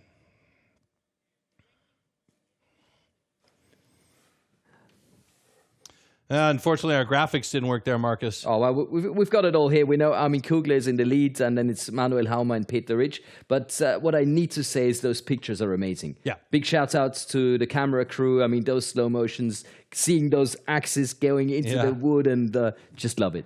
Yeah, it's a great job. I mean, everybody that's working the event is doing a fantastic job to really get us the best pictures possible. And so, like you say, kudos to them. And we're going to get a quick heat analysis between Kugler and Heiligebrunner, the two fastest guys in that last discipline. Let's see the boys head to head. Yep. So you can see both of them really quick axes, very, very fast. Armin Kugler just trying to keep that flow going.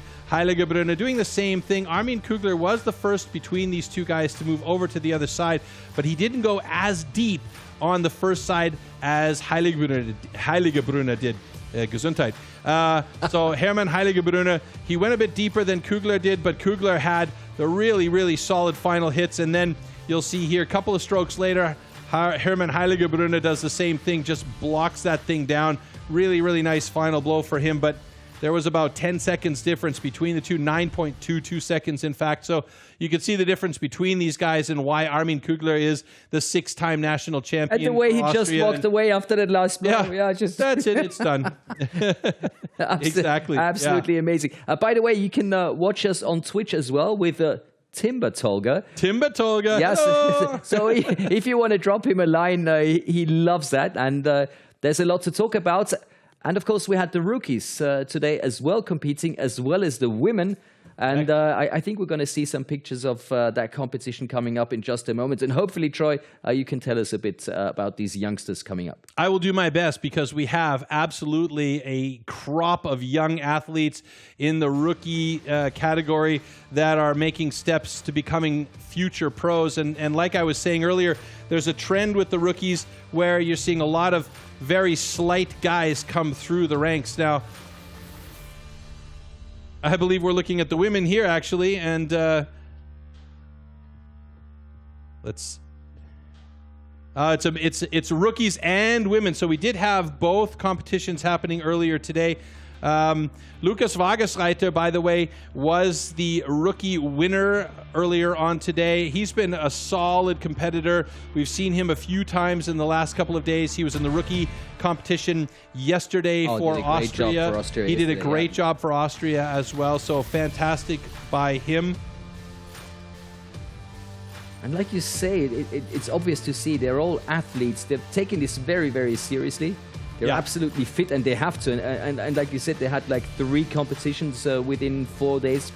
And that's you can only survive that if you're absolutely fit. Yeah, absolutely. There's no doubt about it. But the other thing that's really nice to see here, too, is the women getting involved in the sport. And, you know, it's like we say, it's a family affair all around. Well, wives, mothers, and daughters are all getting involved in the sport. And that's what we're seeing with the women coming out there and getting into the battle as well. But it was actually a Swiss woman, Jolanda Hagmann, who won in the women's competition. There you see her on the left-hand side. And we saw actually Jolanda Hagmann competing against a couple of people in this very discipline, which is one of the things where she's very, very strong.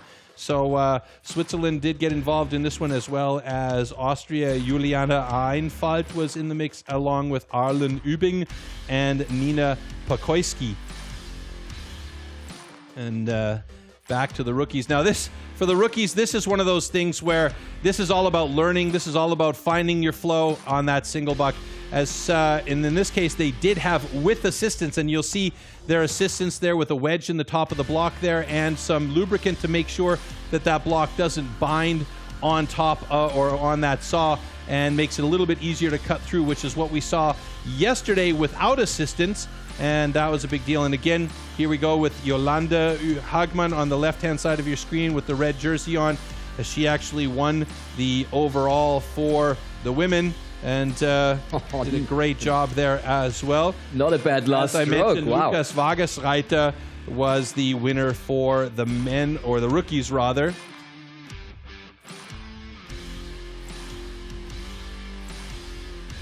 Yeah, but for these rookies, it's all about learning, figuring out what is happening with the wood when they cut, how to recognize what works for them and what doesn't. Look at this. How much power to put in there in these great hits as well. And you're absolutely right. These young guys are coming with speed, power, and skill. But the advantage for them is they have a chance to learn from all of the best athletes in the world. And there you see Jolanda, and on the top of this podium for the women, for Switzerland, along with Arlen Übing, and for the rookies, it was Lukas Vagesreiter on the top there. Great job.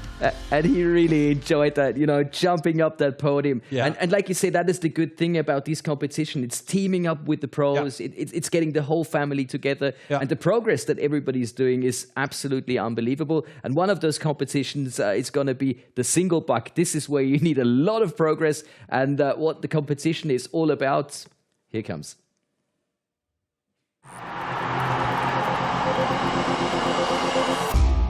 The 2-meter-long cross-cut saw used for the single buck discipline is made especially for competition.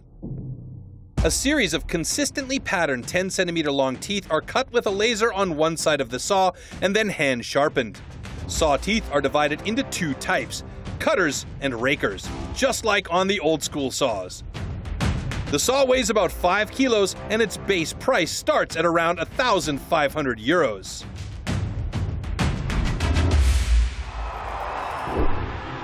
Single buck. The single buck is a one-man saw about 2 meters long. With this, the athletes have to cut off a complete disc of a 46-centimeter thick wooden block. The perfect interplay between rhythm and strength is the key to success.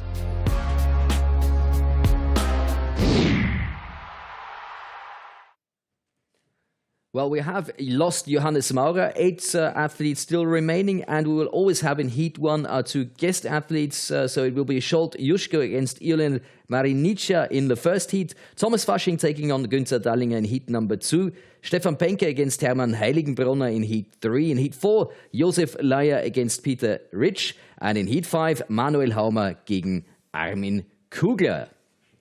Gegen. Yeah, mixed up some words. You jumped into a little bit of Denglish there. I love it. And maybe it's Peter Rich, not Peter Rich. But let's stop. It's Juschko and Marinica. All righty then. That's where we're going with this one today. All right, Scholt Juschko and Lionel Marinica getting into business here.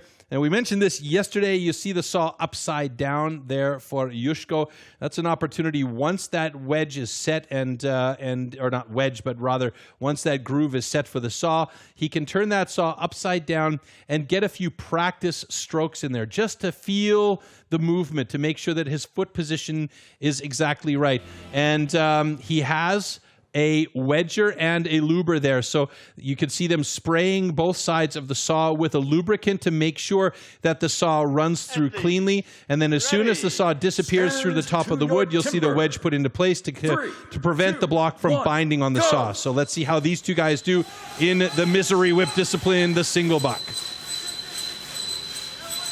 So you can see frantic strokes there for Marinicha as he tries to get through there quickly, and the wedge goes into place, but he's very quick getting towards the bottom. Jusko also a little bit of trouble for Jusko as he struggles on those last few strokes as he stopped that saw and had to restart now twice with the angle being a little bit too much, and then he finally gets through with a 24.90. Marinicha with an 18.31, and both of these guys marking down some personal bests. So again, big congratulations for each step moving forward and improving, and both of these guys getting personal best here today as they have an opportunity to practice with the Austrians. So really good job for them to make sure that there's a little bit of help.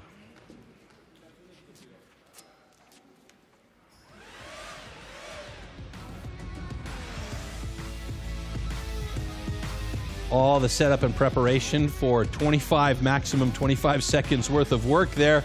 And these guys, they absolutely made it work. Now here we see Jusko. He's a little bit frantic on his strokes. Even more frantic, though, is Marinicha as he is just going for it. You know, he is a machine. Look at that. Rah, rah, rah, just attacking that saw.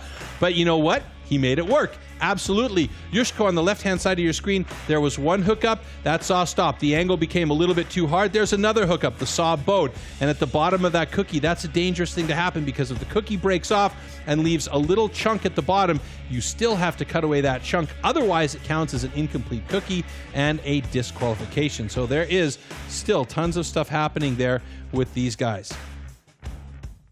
Next heat in the blocks. All right, we're back to our Austrian competitors. Heat 2, Thomas Fasching and Günther Dahlinger. So Günther Dahlinger at 1.97 m is the taller of the two men. Thomas Fasching 1.83 m. Fasching does have really long legs, though. It's crazy. They go all the way to the ground. But Günther Dahlinger, he is a very, very tall man, and he can use that to his advantage, in this case, stepping well back from the block and being able to pull that saw through the complete length of that 2-meter crosscut saw. So really utilizing all of those cutting and sweeping teeth to his advantage. The question is, though, is he actually going to do that? Now look at his stance. He goes for the wide stance with that back foot well out there. Thomas Fasching, he's on the backside of the saw now, just practicing a couple of strokes as he sets that saw gingerly into place. And then you can see Günther Dahlinger's assistant getting that saw nice and lubed up. Günther looking a little bit stressed there, as he knows he's got to have a good performance here in the single buck. Timber. 3, 2, 1, go!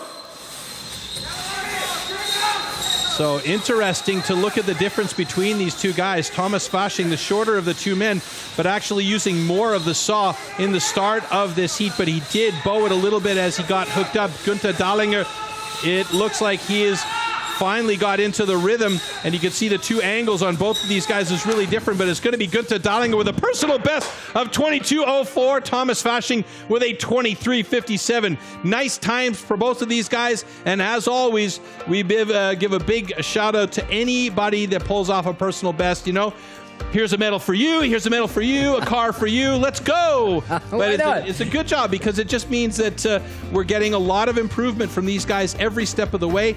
And in every event this year so far, we've seen quite a few personal best drops. So, you know, even with the COVID situation, these guys have been taking that time off to make sure that they're fit, that they're practicing their various disciplines, and staying on top of what's happening out there. Brilliant. Official times have been adjusted. 21.82 personal best for Günther Dahlinger. So a really, really good showing for him. And at the moment, he is the time to beat. So that nervous look from him right there. Yeah, maybe that was a good thing, actually. You know, the nerves, being able to control that a little bit and make that adrenaline work for you in this discipline. So different techniques, like you mentioned. Yeah. Very nice to see.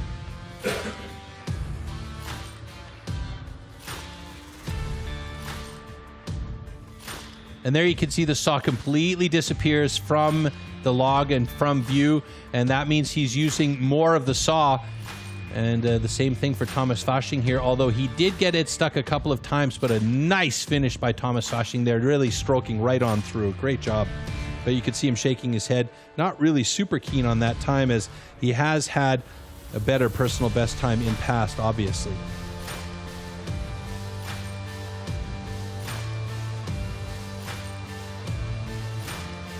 I've often asked, and I had this conversation with Sterling Hart from Canada before, about the handle of the single buck saw and if it would make sense to have a handle that rotates on a bearing for that, if it would make it more efficient and easier to cut through those. And what did he say? He wasn't really sure. He seemed to think that it was better to be able to have a good solid grip on it without anything moving in there. But you know, I'm always in for trying to find every single advantage. Cool, yeah. So maybe we should try this. Yeah, sometime. maybe we should try this. We'll start manufacturing them now. Can I borrow $5 from you to start the build? Yeah, sure. I'll give you 7. All right. Now here's a man I'm really looking forward to seeing here, Hermann Heiligebrunner. He said this is his favorite discipline.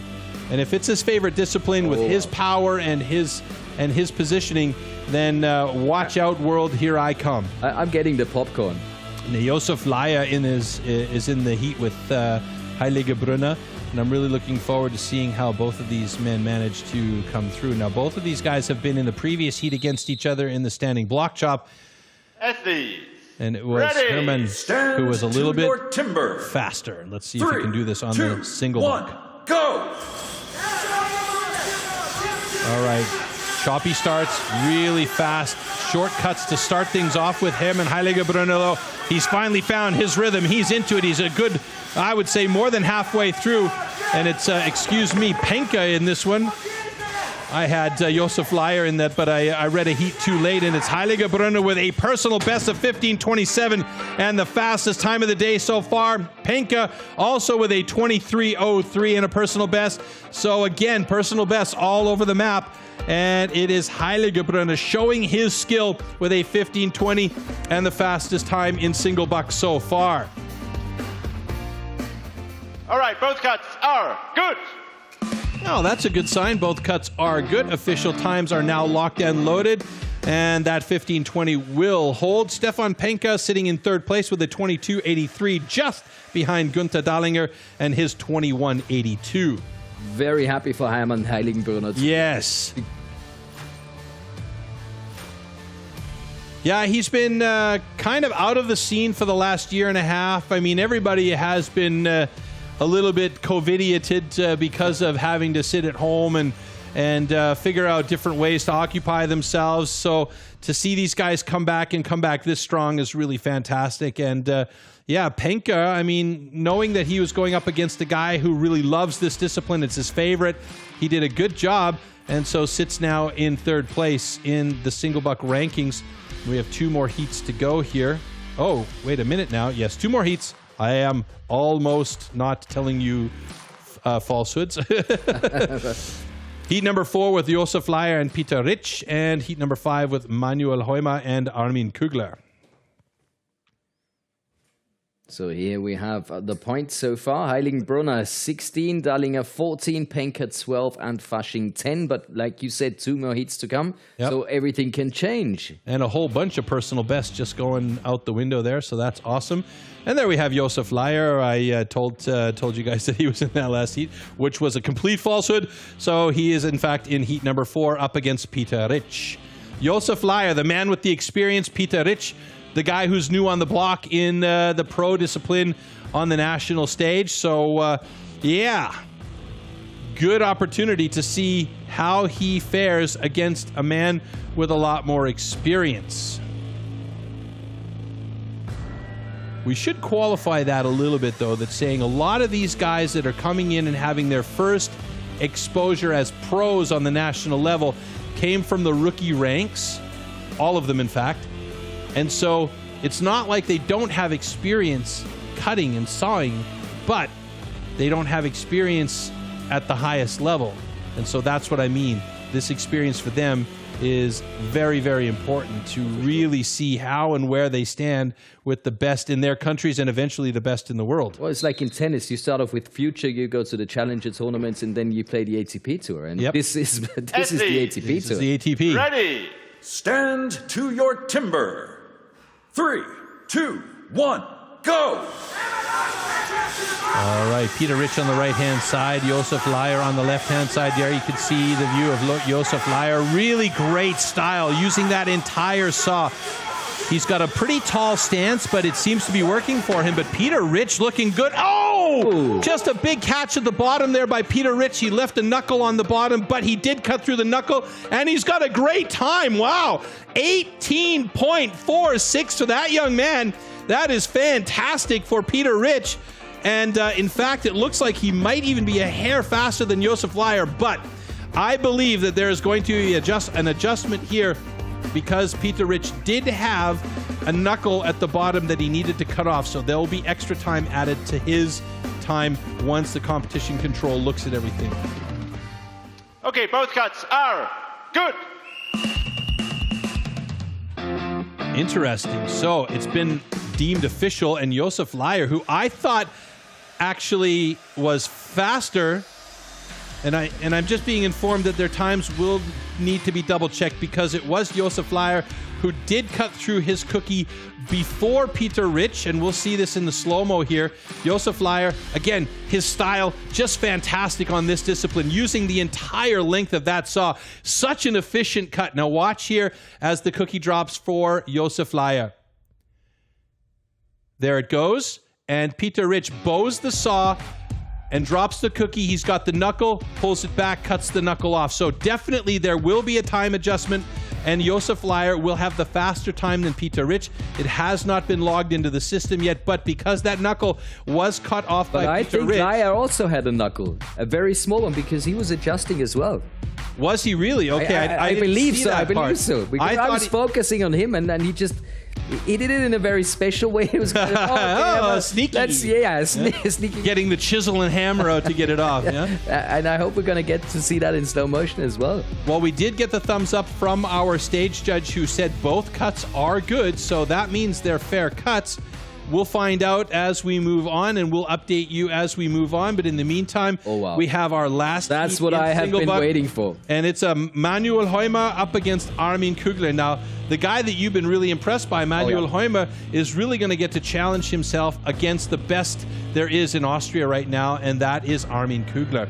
Armin is quite strong in this discipline with a personal best of 13:11.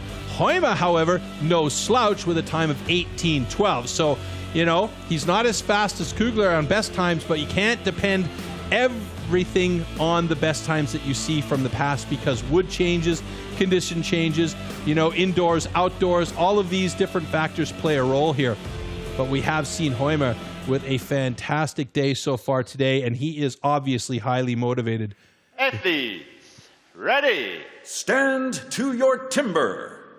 3, 2, 1, go! Heumer was faster to draw the saw back on the first cut, and this is something we've seen with Armin Kugler in the past as well. He's a little bit slower on the draw, but look at how efficient his cuts are. And you can hear in the background he's getting lots of support, and that's a 14:28 for Kugler. But look at this by Heumer. It's a personal best of 18:37 and a fist bump, a pump. Yes, nice job. I love it. What else? He's just been hitting personal bests one after the other. Well, Armin Kugler with the 14:28 just got a little bit faster than Hermann Heiligebrunner, who, and I've just seen the adjustment in time here for us as well on our time screen. So Kugler actually at a 14:07. Heiligebrunner still in second place with a 15:20. But Manuel Heumer jumped into fourth place with his 18:19. And there's still been no change on the Peter Rich Josef Lyer timing. So Peter Rich sitting in third place with an 18:12. And you could be right with Josef Lyer and his knuckle on the bottom. So that could be the reason why his time was that much slower than Peter Rich. But in the meantime, we're looking at the playback here of Armin Kugler, who just went to town here using the entire length of that saw. But Heumer had a big bow out there, so that cost him a second or so. And there's that last drawback for Armin Kugler, and a great time. And you see here, Hoyma with a final cut there, and I bet you dollars to donuts he would have lost 2 seconds off his time had he not had that big bow out. But that's all about the experience on this discipline, and even those bow outs happen to the best of them. That's one of the reasons why they call this discipline the misery whip. 5 personal bests, by the way, in the single buck so far. And that's just among the Austrians. And let's not forget our 2 guests had a personal best as well.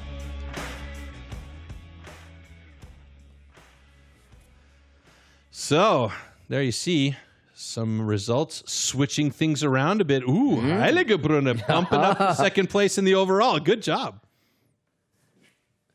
Not bad at all. Well, one man I really want to meet, he is the big surprise for me so far, is Manuel Haumer. And hopefully he is ready to talk to us, or better, ready to talk to Pia in Kesselhaus right now. Over to you guys. Thank you. Yes, he is ready to talk to me, I think. I hope so. Sicher. Manuel, du hattest gerade eine Personal Best, bist jetzt auf Platz 4. Was denkst du gerade? Ich muss offen und ehrlich sagen, mir geht eigentlich heute mehr auf, was ich im Training eigentlich gedacht habe oder erreicht habe. Somit hat sich die harte Arbeit auch ausgezahlt und die viele Zeit. Ich kann, glaube ich, bis jetzt stolz sein auf meinen bisherigen Verlauf vom Bewerb. So I said, he just had a personal best and he's in place 4 now. What are his thoughts? And he said, well, he's even more successful than in the training, and that's what makes him pretty happy, and it's paying off all the hard work, so that's good. And now, what is your strategy for the next discipline? It's the springboard. What is your plan? Plan ist nicht wirklich einer dahinter. Wir werden einfach ganz normal zu der Disziplin dazugehen, so wie zu einer jeden anderen. Und es ist bis jetzt nicht meine Lieblingsdisziplin, aber schauen wir mal. So you've heard my question. I put it in English. I'm sorry for this. But he answered, well, he won't do anything special about this discipline. He'll just get right into it. It's not his favorite, but he'll do his best. And ich glaube an dich, you'll be fine. So back to the studio. What a guy, Manuel Haumer. And you know, he works for the fire brigade. No, I didn't know so that. I can just imagine him coming in, you know, there's fire everywhere and he's pushing away everything. And just stays calm.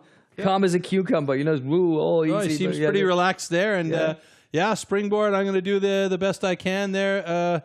Boy. Yeah, nice. That's the way to roll. And of course, if you want to know anything about the springboard, well, we'll tell you everything. Springboard. Springboard simulates the traditional way of felling trees, climbing up over thick roots. First, notches known as pockets are chopped into the log. 2 springboards are then anchored into these pockets. The athlete then climbs up to chop through a 27-centimeter thick block of wood in the fastest time possible. So here's the starting list for the springboard. Of course, as always in Heat 1, we'll see our guests, Zsolt Juschko and Lionel Martinica. And then we'll start with Heat number 2 and the Austrian competition. Thomas Fasching taking on Günther Dallinger. In Heat 3, Stefan Penker against Hermann Heiligenbrunner. In Heat 4, Josef Leier against Peter Ritsch. And finally, in Heat number 5, Manuel Haumer against Armin the Cat Kugler. All right, the springboard. What do you say about this particular discipline other than, holy smokes, folks, you got a lot going on here. As we know very little about these 2 athletes when this discipline is concerned, it's going to be interesting to see how they handle the springboard. What you saw in the description is only a portion of what's actually going on. Yeah, you have to cut a pocket, but you can't take forever cutting that pocket. There is a time limit of 2 minutes and 30 seconds to get 2 boards in place, get onto the top board, and cut through that top block. So if they do go over that time, which we have seen many times in the last few weeks, then you are disqualified. So that's one of the main things that happens with this particular discipline, is because of the time limit and the effort that's required to really get those boards in place. Now, well, normally you would think this could take a day, you know, it's not just 2 minutes and 30 seconds. So it's always very impressive to see those big men getting up those trees and just chopping off the top of that log. And you know, what we heard from Josef earlier on, Josef Manuel, is that it's not his favorite discipline, yeah? And, you know, I can understand why. Being a bigger guy myself, I'm not going to be real super comfortable 2 meters up in the air and hammering away on a block there, especially if my board is sagging and I don't feel confident on that board. And that plays a huge role here. So it's really important to get those pockets set quickly and make sure that board is in a good position. And you don't want a flat board. You want your board to be angled up a little bit, because then that means when you actually stand on the board, you can put your back foot out a little farther, and that allows you, like on the flat ground, to push off that back foot, use your hips and the power coming from, as we say all day long and every day, the core to hit that top block. If you have a saggy board, which no man wants, you want to make sure that you know, you have a saggy board and you use all your power is coming from your arms to cut away at that top block. So it's really difficult and it makes it more tiring. So let's see how we do here.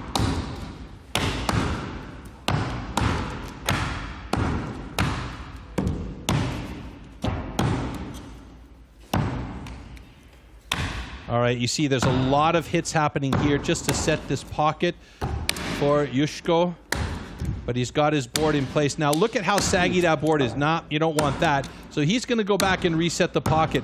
And now this right here is the key in the springboard, making sure that you get that pocket set and getting it a board in position so that you can feel confident standing on that board. Now, Marinica is already on his top board, but look at how that board is sagging, and that thing's not going to hold, and he is going to have to go back probably and reset that pocket because it is sagging badly. Unless he feels confident that that thing's holding on, but because of the angle, he's now depending on entirely his shoulders and upper body to cut away at that top block. At this point, it looks like he just doesn't care. He's going to want to keep working at it to try and get through that top block and not go past the 2 minute and 30-second mark. And you can see he's already winded. And now, yeah, that board is sagging so badly, he's got to go back and reset it and try and get it in a more stable position. Jusko, I don't know, he's just stopped entirely. I don't know what's happened over there, if something has gone wrong with his board or if he's just decided to give up on entirely. But Marinica, he's a battler, he's not giving up, so he's going to reset that board and try and get in position and feel a little bit more comfortable about finishing the work on the top block. But that board is just looking really scary. And now he can't get his axe out because he's put it in with such power.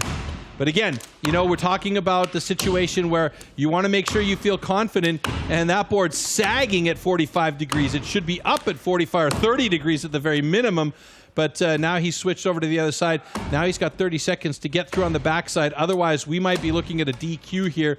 And if he can do it, he'll have himself a time. But this is one of the most difficult disciplines to come into as you transition from being a rookie to a pro, which is one of the great things why they've added a single board springboard to the rookie competition, which is so important for these guys. And yeah, he's finally done it. He's got himself the national record of 2:26, and it's a DQ for Jusko, who, I don't know, he just sort of gave up, which was a little bit surprising, quite honestly. But Marinica, for me, is a very brave man. I would not dare to have a single hit on that board. Look at the angle on that board. He's pulling the Captain Morgan, holding that foot up on the top of the board. And I would be so nervous. And that's got to play just games in your head watching that stuff. So, yeah, you're right. He's a brave man for standing up on that board the way it was sagging. I'd be curious to know what happened with Zsolt Jusko and why he didn't continue.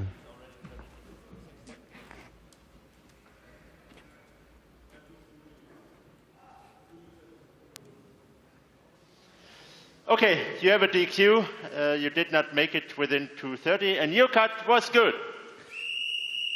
So it's Dr. Jörg Kurzenberger are telling us that Marinic's cut was good and he only had 4.5 seconds left. So I really, really enjoyed watching him on those final seconds. Yeah. So you saw both of these guys in preparation.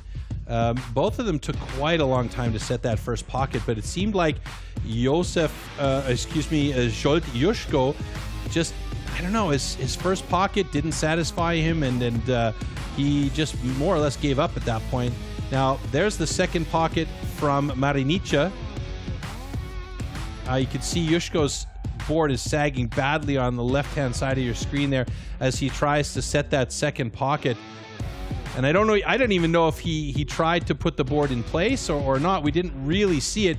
And there is Marinica, you know, kind of gingerly crawling down to try and reset his board. Finally gets the thing from the top, and just a couple of safety hits on that last little piece that was left at the top there to make sure that he was fair and safe. But he got through in under the 230 mark. So yeah, that was a test right there of Will. Oh, definitely. And maybe also a bit of a aha for the Austrian guys, because it is a very, very difficult discipline. Yeah, it's super difficult. I mean, I've named it the kitty cat discipline because it's so finicky. There are two really finicky disciplines in STIHL TIMBERSPORTS for me at the moment, and that's this one that we just saw, the springboard, and the hot saw. Because with these two, there's so many things going on that anything can really happen. And we're going to see the hot saw later, but we've still got lots of springboard to come with our Austrians getting in the mix now. And now is our chance to see who's been practicing their springboard, who's been practicing setting their pockets. Keep an eye out for the guys who are setting their pockets. A perfect pocket set is 4 hits and about a 30-degree angle on the board so that they can stand cleanly with their foot well back on the board and really use their power to an efficient level instead of having to, you know, have both feet together and hit the board like this at the top, because that just it takes forever, and you can see but that's at 2 what minutes I would and 30 seconds you're done and dusted and because you're I'm tired so out scared. after a while. But by the way, if you want to see the best in the world compete in the springboard, why not do it on Amazon Prime? You can see STIHL TIMBERSPORTS there, and there's loads and loads and loads of great emotions coming up. Oh my God, how close is this? It's one of the closest heats we've had all day long, and it's Australia! When the crowd start, you know, erupting, screaming, shouting, it just really does give you goosebumps. It's pretty awesome to compete in front of a crowd like this. I've been working my ass off the last 5 years to get to this point. Is it going to be the checker moment? Yes, it is! And the crowd goes bananas! He moves then goes down. He's looking good! It might make some people nervous. It doesn't make me nervous. It makes me ready to go. To come here to the World Championships is one of my dreams. It has been ever since as a kid.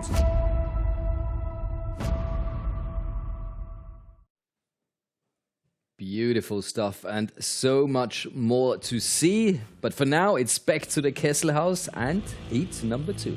So Thomas Fasching actually has a personal best in springboard of 2 minutes and 8 seconds.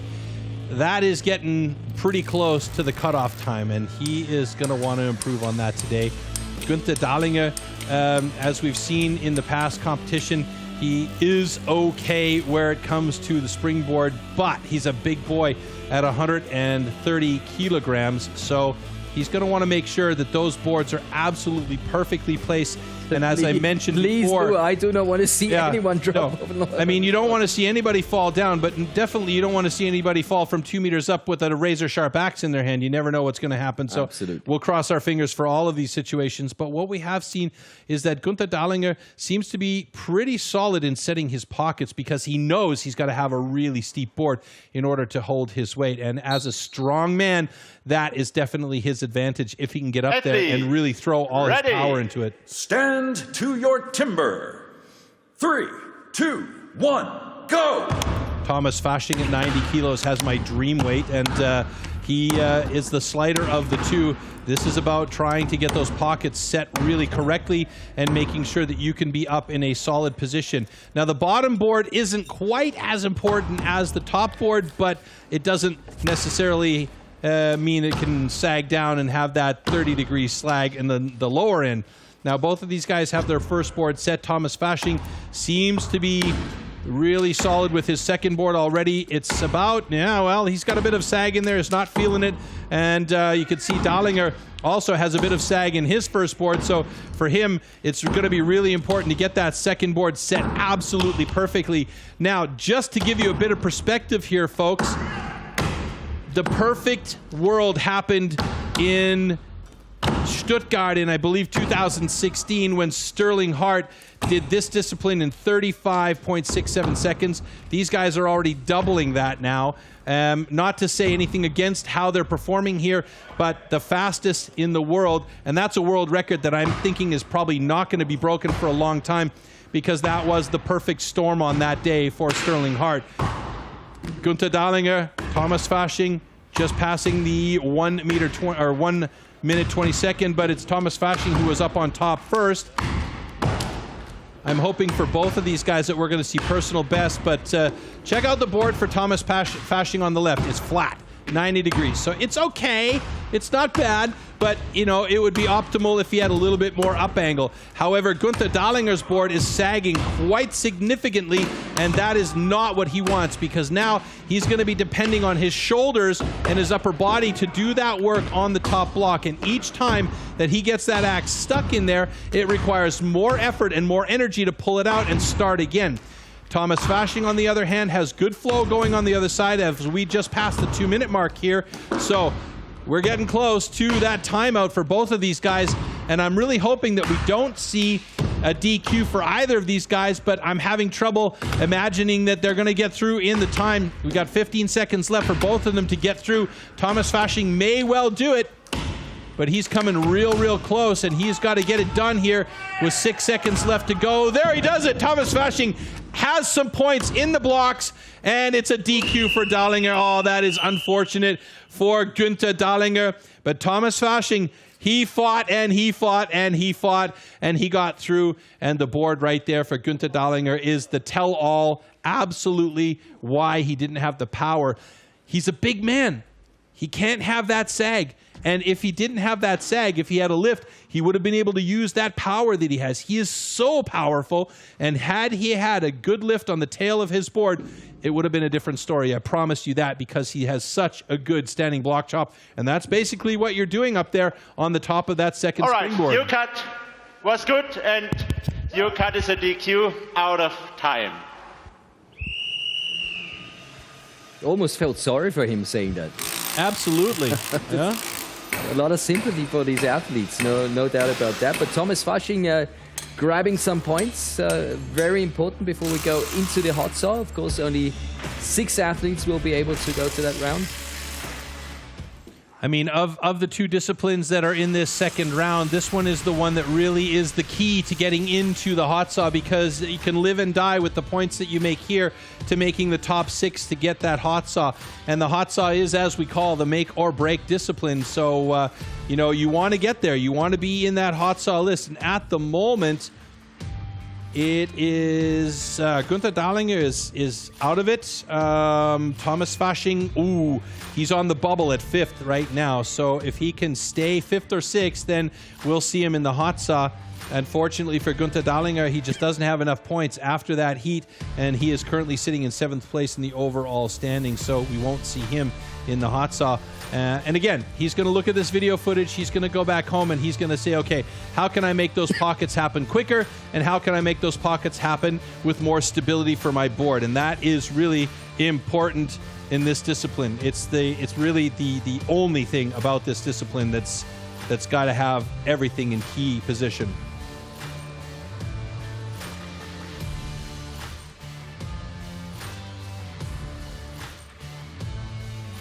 Interestingly enough, as we look at this slow-mo of Thomas getting up on his second board, The angle appears to be good when he sets the board, but the minute he gets up on there, the board sinks down and grips into that pocket.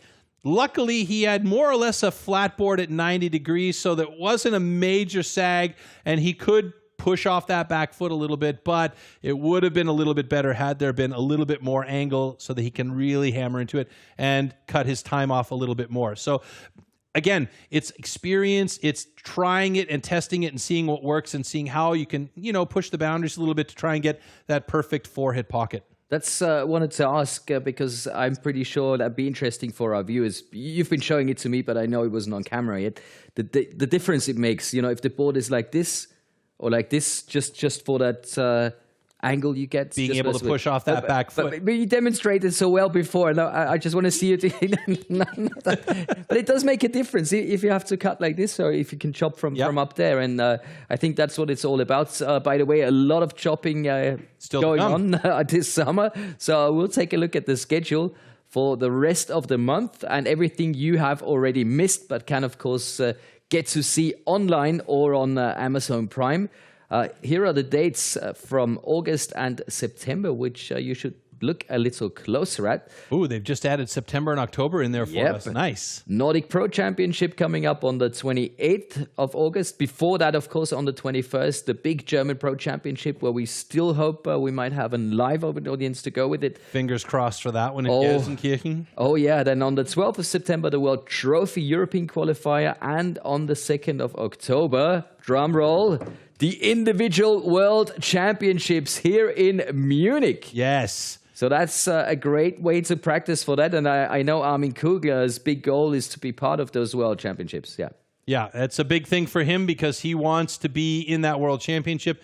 He's on a good way right now, but he's got to stay focused for the rest of this competition here today if he wants to qualify for the individual World Championships. And hopefully Pia is focused as well. I hope we have somebody in Kesselhaus.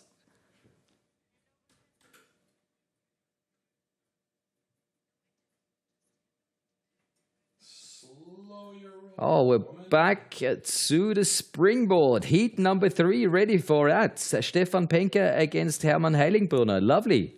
Yeah, and here again, we're talking about two guys that are in two completely different weight classes. So it's going to be really important for Hermann Heiligenbrunner to get into a solid board position. Let's see how he does today.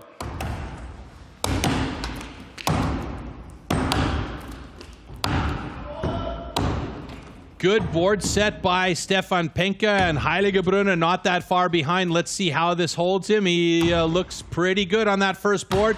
Having trouble getting that axe out of the block, though.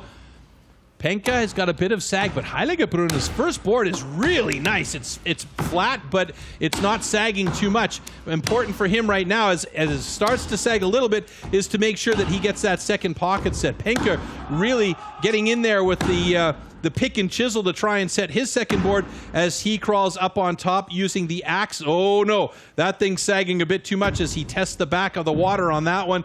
Too cold, he's going to go back and reheat the tub as he tries to set the pocket a little bit deeper. Heiligenbrunner has got his second board set, and now it's about him getting up there and testing that board to make sure it feels good. If we can get an open angle on that one to see how it looks from our flat perspective, to see how he has got the stance on it. From now, it looks like it's pretty flat, and Heiligenbrunner is now on top, chopping away at that block. He's got a bit of a choked up hold on his axe, so you can see his bottom hand is a little bit farther up because he's quite close to the block. And that means that his board is probably not as stable as he would like it to be, and that means he's come close to the block in order to have the most stable position on the board. But that also means that he's going to be swinging from the shoulders and the arms and not from the hips as he should be. Approaching the 2-minute mark, a little skip by Hermann there as his axe angle was not exactly on point. Coming up to the 2-minute mark here, it's getting close. Heiligenbrunner is on the top block. Penke, however, is still working on setting that second pocket. He really is overthinking it. Probably tried the board a couple of times, but we didn't see it.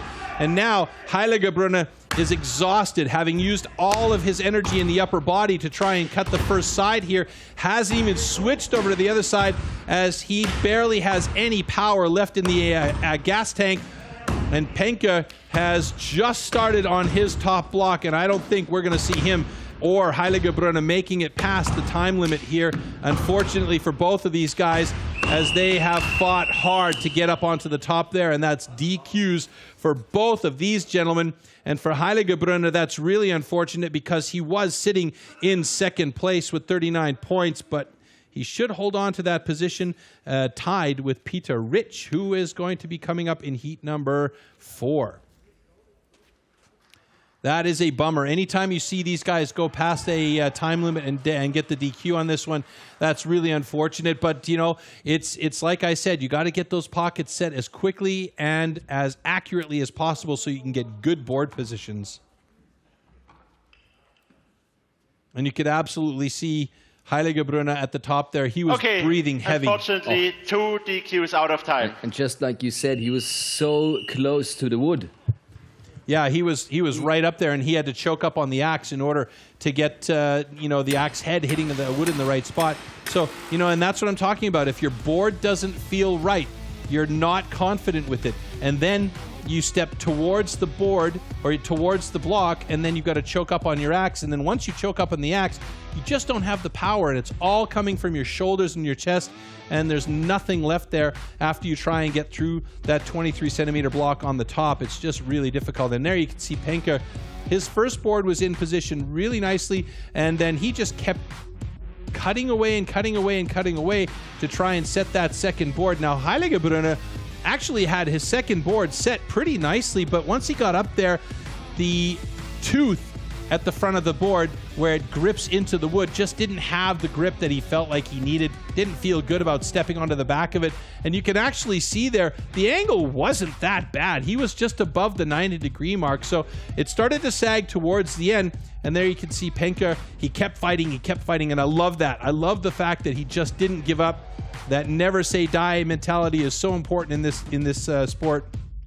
But that's 140 Ks of pure power that has to be held by that board, and I totally understand moving closer to the timber than moving away. But just try and imagine if he had that board set with a much bigger angle, he could step back and then he could use that power that he has to really finish hammer it 2 away. minutes. He'd finish it in no time flat. It would be no problem for him because he does have that power.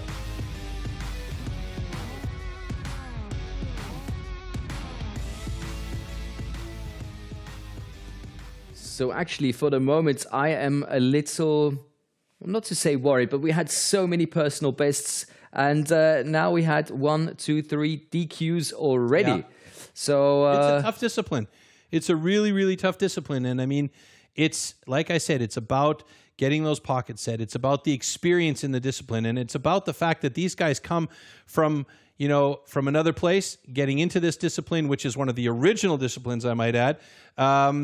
In order to really get good at it, you just have to do it. You have to practice. You have to keep going at it. And absolutely, yeah. It's been here for so many years, as you can see here. And let's take a short look at the history of the original extreme sport. Expert woodsman who can cut down a tree more easily than most people can chop one up. When it really comes to tackling large lumps, you can't beat the men of the forestry companies. An axeman's gathering. As Tom is losing the most that gets it.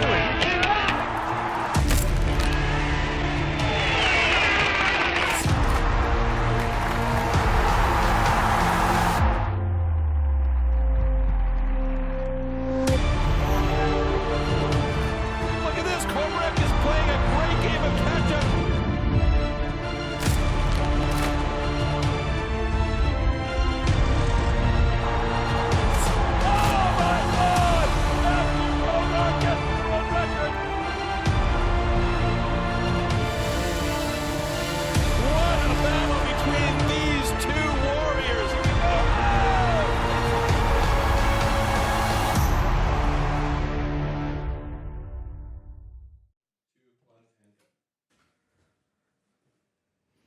Oh yeah, love those pictures. Yeah, and this picture here, you don't see it below, but it actually is a 3-board springboard. So if you can imagine, the 2-board springboard that we're looking at today is 2 meters up in the air. How high up must a 3-board springboard do? You got proof for that? Yeah. I don't believe you. Unbelievable how high up these guys. I mean, the original dudes were climbing up the tree, setting a springboard and chopping from 20 meters up. Who knows? I mean, it's just crazy. Well, let's see what is happening in Kesselhaus. We're going right back to the next heat. So Josef Laya up against Peter Rich, and 2 guys that are more or less evenly matched up as far as their stats are concerned. Josef Laya is the guy with the experience in this discipline, however, where Peter Rich will be cutting his teeth for one of the first times, and let's see how he does against the experienced veteran. So Josef Laya, I believe that was 5, maximum 6 hits for his first pocket. Good board as well as he gets up onto the first one to try and set his second pocket. Now you'll see these guys will choke up on the axe for these pocket sets because they don't need to dig through and cut through. They just need to set the pocket so that their board sits in position. I believe that was about 6, 7 hits there for pocket number 2. And now there's the angle that Heiligebrunner should have had on his board, and that is a perfectly set board. Oh, that's some nice scaffolding up top there. And Peter Rich is now setting his second pocket, but his first board is sagging sadly, and hopefully that second board will sit nicely. Yeah, it looks like he's got a good second board there, and a little tiny shift and sag there, but he is still above 0 on that, so that's a good thing. Josef Laya, on the other hand, he's got that great second board, and now it's just about trying to trust himself and trust the board to put as much power as he can into that block at the top. Peter Rich feeling pretty good on his. Now you can see his foot position right at the back of the board, and he gets an opportunity to push off that back. And you can see the board, it does wiggle, it does spring. That's why they call it a springboard. But that's okay. As long as the teeth at the front of, or the tooth at the front of the springboard is hooked in properly, you can work it up and down and actually use that to your advantage, pushing off that back leg and putting the power into the block. Both these guys getting tired. Josef Laya, you can see with each stroke, it's just a little bit harder to get the power into it. Peter Rich, though, has moved over to the other side, and he's done a great job to catch up with Josef Laya. It could be well that he is going to win this battle of 2 men on stage, but he's got 30 seconds less now to get it done, and he has done it. A personal best for the young man with his first national experience, has got himself a 2:03.37 personal best time on the springboard. Josef Laya struggling. He can get it done. Hopefully he's got 2 more hits to get it done, maybe 3. At that time is running away on him, though, and he might be in trouble. Hopefully he can get it through, but it doesn't look like it's going to happen. And, oh no, just 1 stroke short of getting the time, and it's a DQ for Josef Laya. Ugh, that is a heartbreaker. 1 stroke, 1 drive, and that was it. So in this case, we're looking at a couple of guys here who battled right to the end, but Peter Rich, I mean, here's to being young and full of energy, right? He didn't seem to get tired. He got up there. Yeah, his time was over 2 minutes. So what? He's got himself a personal best, and you could see the energy was there right through the end. Josef Laya, he's been working hard all day long. And no reward. Yeah, and no reward. So sorry for him. So sorry for him. With 1 final stroke, it was all... Okay, Josef, your cut was a DQ. Out of time, quite close. And your cut was good. Yeah, Jörg, quite close, doesn't even describe it. 1 stroke was the difference there, and what a heartbreak for Josef Laya. So this first pocket for Josef Laya was actually really good. Let's count the hits here in the slow-mo if we can. No, we don't get to see it, unfortunately. So the first board for Peter Rich was almost okay. Josef Laya setting his second pocket there. I believe it was like 6, 7 hits to set that second pocket. And it was actually a really good pocket and a really good board. Yeah. You can see there the accuracy plays such a huge role. and then he sets the tooth in the front of the board. He had a big angle. I mean, he was plus 30 easy on that one. And you could see here, that angle was really to his advantage, but didn't seem like he really used it as much as he probably could have, as he wasn't pushing off the back. You could see the board is barely moving. And, you know, he's not a light guy, but he's not a super heavy guy either. But Peter Rich, on the other hand, had his foot pretty close to the back of the board. And he was actually utilizing the spring in the board to his advantage and went to the backside and got his cut in 2:03.04. And actually, if I look at the standings in springboard, Peter Rich with that time is currently atop the standings in springboard, as well is atop the standings in the overall. So that means with one more heat coming up, Manuel Heumer and Armin Kugler, if they can get under a minute each, then Peter Rich should be pretty safe in the next round.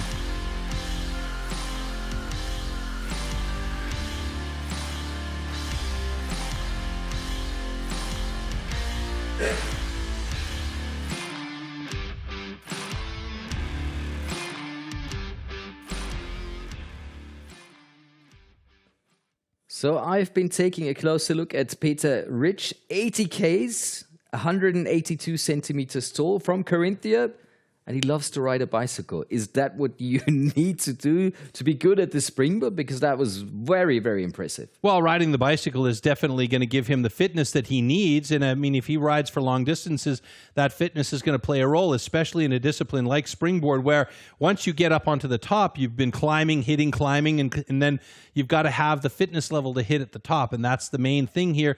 And actually, through all of these disciplines in these individual competitions, that fitness plays a huge role. So yes, riding a bicycle, definitely something that's going to help these guys improve their overall fitness down the road. But you got to have somewhere to carry your bicycle for those really long trips, right? Well, I like to ride the bicycle, but even more my car, to be honest. But yeah, that's all you need to know about the springboard. I've just heard we're ready for the next heat, and that will of course be Manuel Heumer and Armin Kugler. That's a big one coming up, and a very important one for both athletes. Yeah, you heard Manuel talk to Pia a little bit earlier on, say, yeah, it's not my favorite discipline, but I'm going to do my best. Well, let's see if he can really pull it together in this one. We've seen one personal best so far in the springboard with Peter Rich, and unfortunately, we've had 4 DQs in that same discipline because of timeout. So, and you can see the national springboard record is 53.43, and that is held by none other than Armin Kugler. So, yeah. Under a minute would be great today for anybody at this point.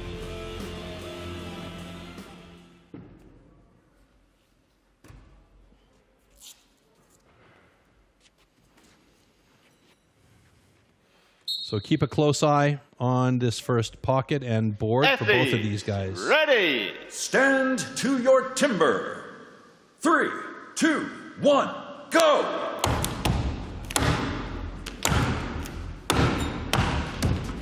Four-hit pocket for Kugler. Manuel Heumer still working on his first pocket. And Kugler has set his second pocket and is putting his board in place now. It's looking good for Armin. And let's see how that board holds under his weight. It's not too bad. It sagged just a little bit, but it doesn't seem to be dropping below the 90-degree mark. So Armin Kugler can now go to work on that top block, and looks like he's making short work of it up there. Manuel Heumer, if we get a shot of him, I think he's finally got that board placed and is working on his second board. Yeah. So now he's going to have to set the pocket for his second board, feeling a little bit uncomfortable on the first board. And Kugler starting on the backside of his block on the top already. So he should finish this one in no time flat, probably under a minute. There you go, 59.54 for Armin Kugler. So he's got it under a minute, and the top time of the day so far.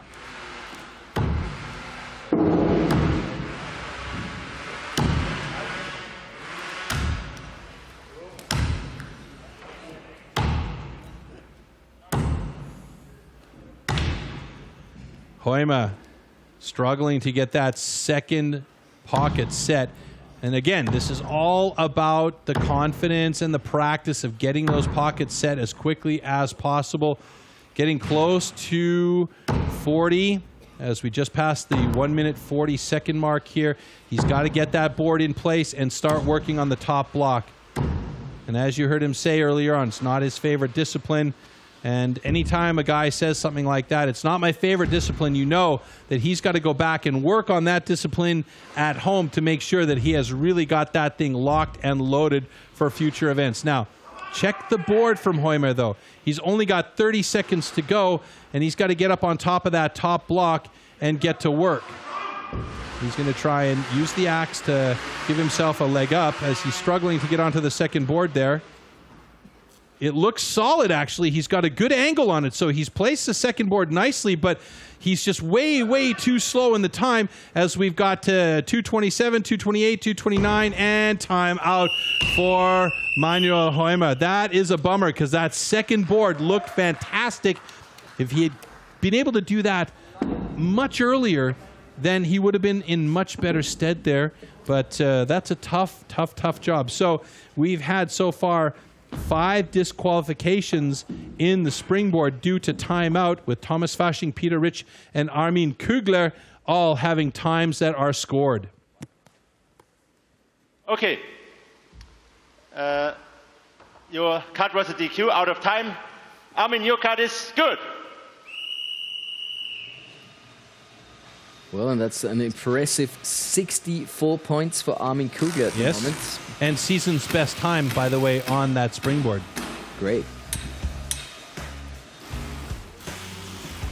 And you can see here that was a almost perfect 4-hit pocket for Armin Kugler.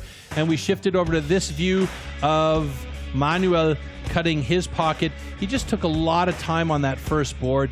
And really, the first board is more about just getting up onto it, really not caring about if there's a bit of sag. You know, it's about setting that second pocket really properly and making sure that you can go to work on that top block.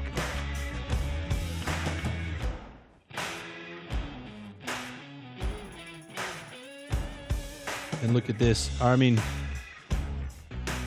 on the backside of the top block there, just really confident. You could see he too is choking up on the axe on the backside, but that's a different position altogether as they cut through the backside. It's a bit of an odd angle, standing on the block in an unnatural way. It's like trying to hit a golf club with your wrong hand on the wrong side. And it feels a bit like he's standing a little more to the side just to get that extra angle and to use his core stability a little more.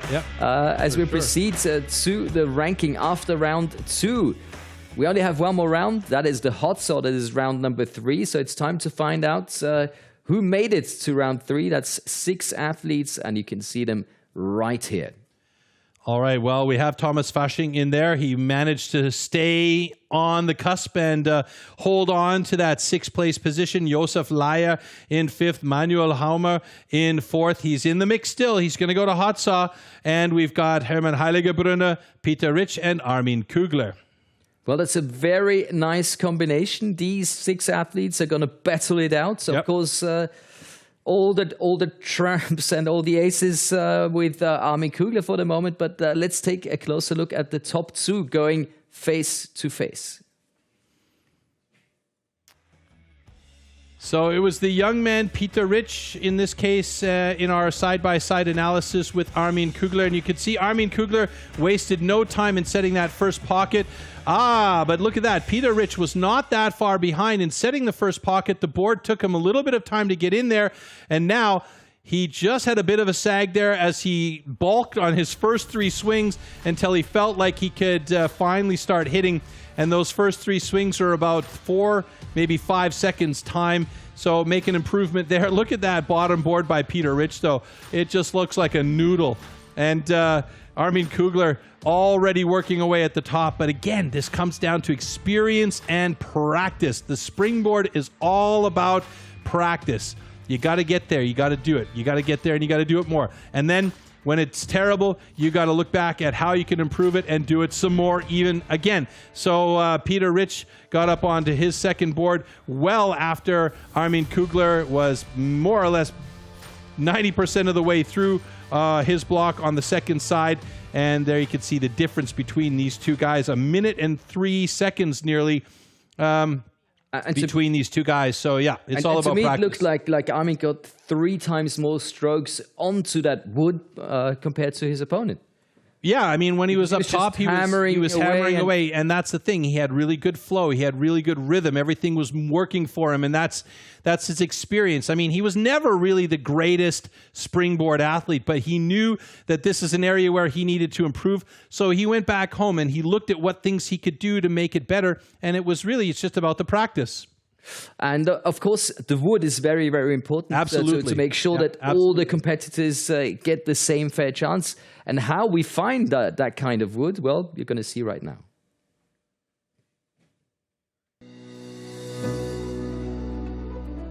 Hi, my name's Spike Milton, Global Sports Director for STIHL TIMBERSPORTS. Today we are in a plantation of young poplar. One of the biggest challenges that I face as part of my role is to ensure that our competitions are supplied with the highest quality wood. We as STIHL TIMBERSPORTS pride ourselves that all wood is sustainably grown, harvested and recycled to minimise the overall amount of wood processed. Firstly, this poplar wood is grown on certified plantations. These are fast-growing hybrids which are 100% sustainable. The plantations are predominantly used for the packaging industry, and therefore our trees can be considered as a side product. Secondly, the white pine for our sawing disciplines is only sourced from certified forest management. No matter where the wood is coming from, it is always harvested with minimum impact on the natural environment. Each individual tree is examined for its conformation before processing. What we are looking for is consistency, which means not just how straight the tree is, but also how uniformly round the wood is. We need to make it fair for all athletes. So we are selecting different sections of the trees to use for each of our specific disciplines. I'm Bart Jensen, Head of Wood Management, and together with Spike we have a wealth of knowledge and experience with long-term sustainable wood management. With our resistograph we also measure the density of the wood. That is how hard or soft the wood is and if there are nuts in it. To ensure the quality and high standards required for premium competition wood, we need to have a consistent grain structure with a uniform size, thus providing equal standards for all of our athletes. I don't see any nuts, so this tree is good for me.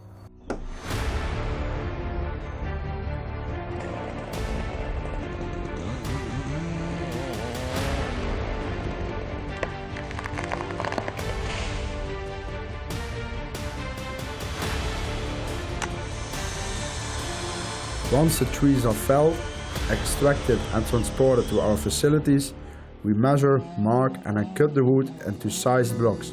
Daan Jansen, as a specialist chainsaw operative, I oversee the further processing of our premium competition wood, from the plantation to the stage. Removing all visible imperfections and knots which could affect the chopping or sawing of the block. We then peel the blocks ready for competition. Careful selection, the blocks then leave our yard and are distributed internationally to our STIHL TIMBERSPORTS competitions, guaranteeing fair competitions for all our pro, intermediate, rookie and women athletes.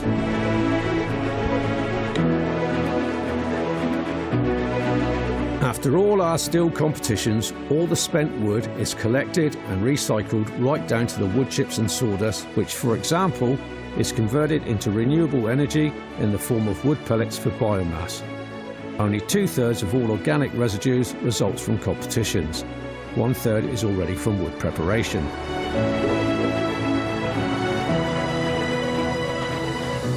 In order to achieve a long-term consistent premier wood supply for the coming years, we quest to find certified partners. This ensures that all newly planted trees are nurtured and managed, promoting maximum efficiency and sustainability for the future conservation of our valuable forests. Therefore, as you can see, with good harvesting practices and good management with silviculture, the ground is quickly replaced by new trees, or could even be used for arable for farmers and future rotations.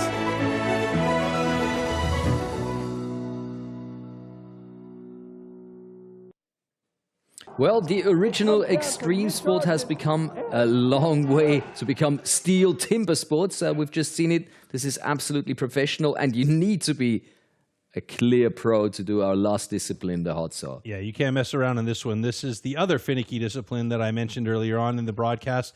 Besides the springboard, this next one can mess with your head in so many ways. We're going to find out about that shortly.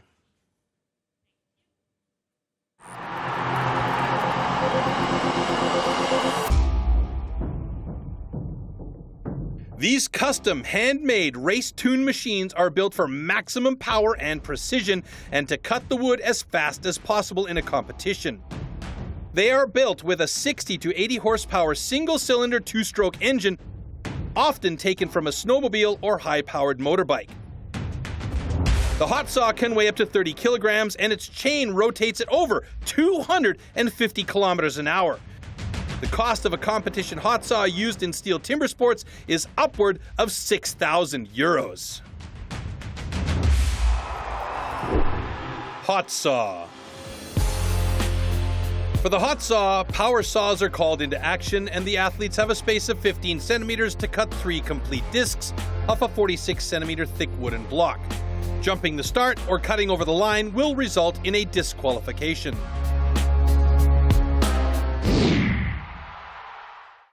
Austrian athletes and one guest still remaining. Lionel Marinisha will start off the hot saw competition, and then in Heat 2 we will see Thomas Fasching take on Josef Leier. Then it will be Manuel Haumer against Hermann Heiligenbrunner, and finally Peter Ritsch against Armin Kugler.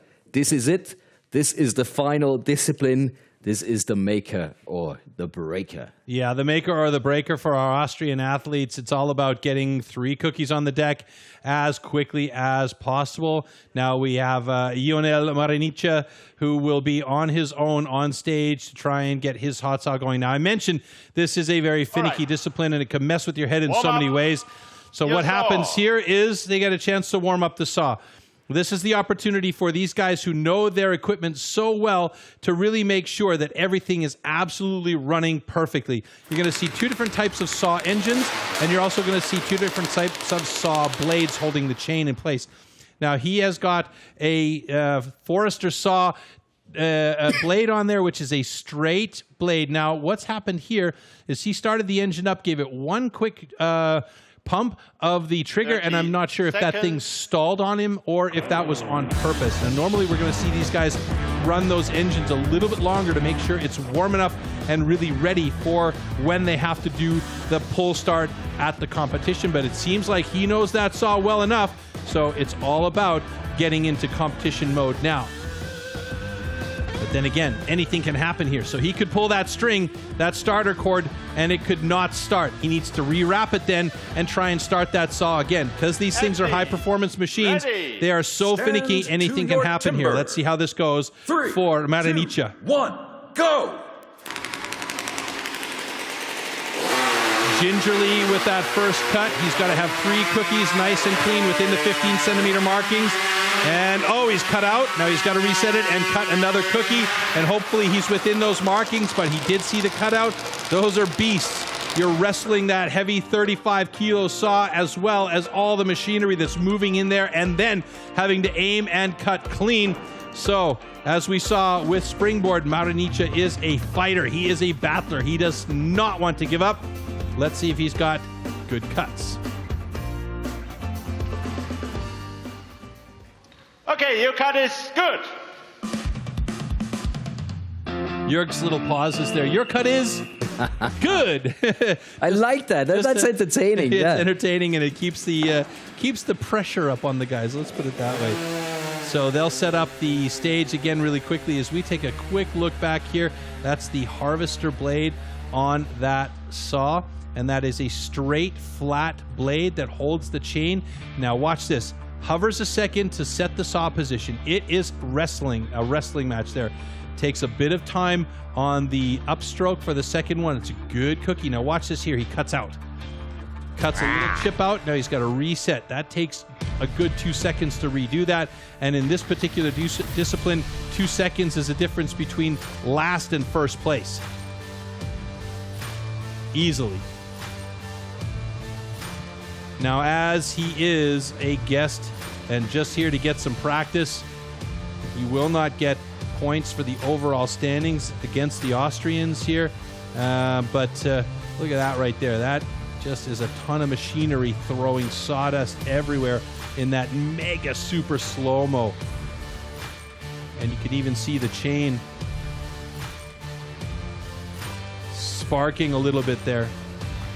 And of course, there's a lot of points to be gained in this first heat of Austrian athletes. 18 points, I think, is the top amount of points, and that can make a difference also between third and first place in the rankings at the moment. Yes, indeed. 18 points for being the fastest, 15 for the second, 12 for the third, and so on. So both of these guys on stage now, Thomas Fasching, Josef Lyer, have under 10-second hot saws. And there again, you can see the harvester blade. Let's see if the other saw also has a harvester blade or if they have the big fat bulbous blade on there.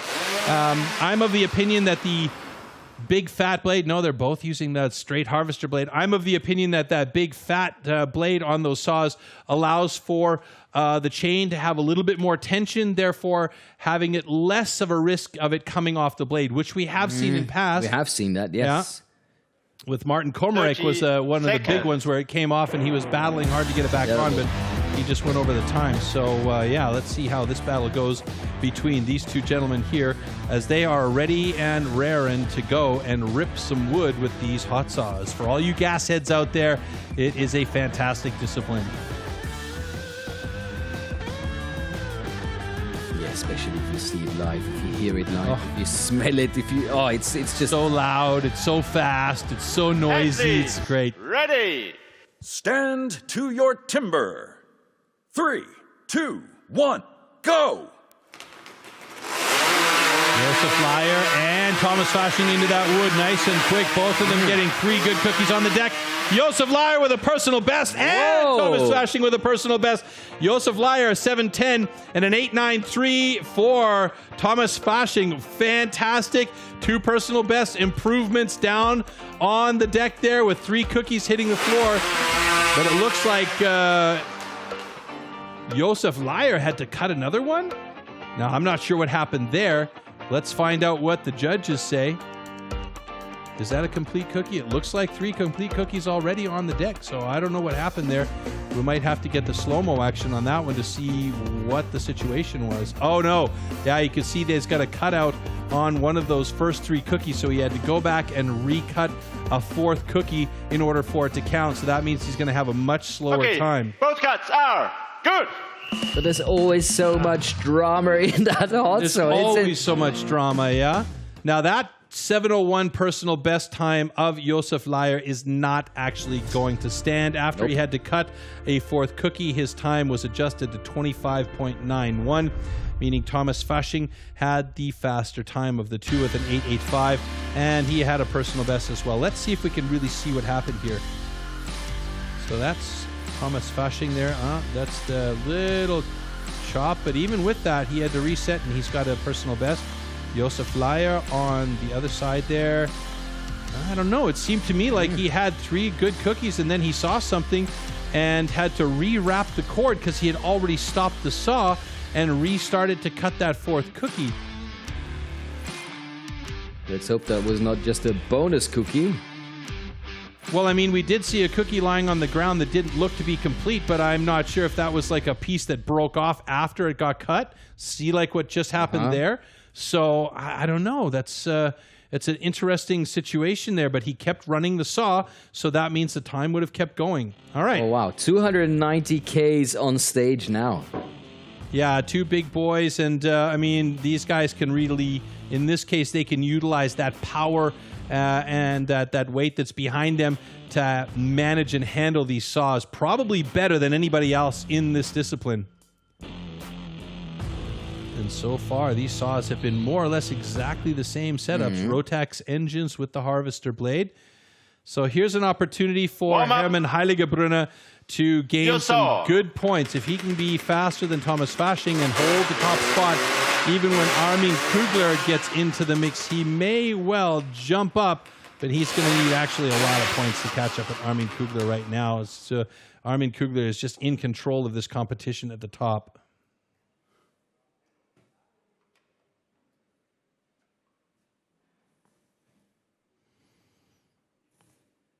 All right. The calm before the storm. Oh, yeah. I was just going to say, that was a bit scary. So they've just been given a 30-second warning or 15-second warning. I didn't really hear it clearly, but a couple of an opportunity there just to give a lift to make sure they're really on point with their positioning and everything. Got to make sure the top of that block is clean. You don't want it dirty when you cut it away. Here we go. Athletes, ready. Stand to your timber. 3, 2, 1, go. Interesting. I think Hoyma didn't have his hands. He didn't have his hands on the wood, so he's going to get a DQ there. And we've got a cutout as well. So we might have problems on both of these guys. The time for Heiligebrunner is 9:09, and Hoyma was the one who had the cutout, so he went back. But a 16 or an 18:62 would be a personal best, but I do believe that he did not have his hands on the wood, so that's going to cost him. Not have the hands on the wood, but why?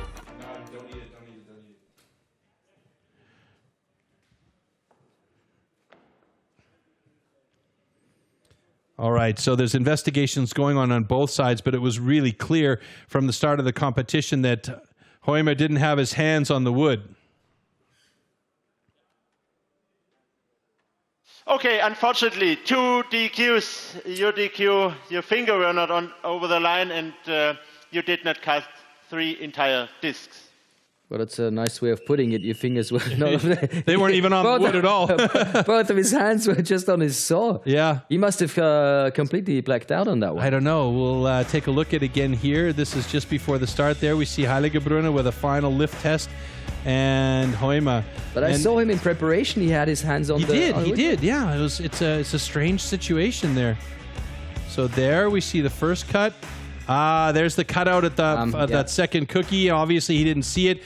And the third cookie, the piece broke off at the top. So he really didn't have 3 complete cookies. And there was right at the start. He wasn't even anywhere near the wood.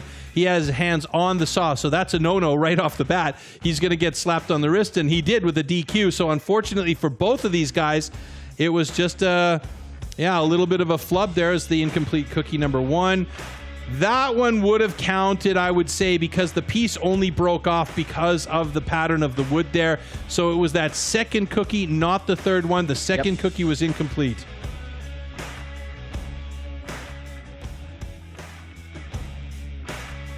You can see that was a nice thin cookie, but it was just a little bit too thin at the top as he cut out of it and had to reset the saw. And I mean, it's just...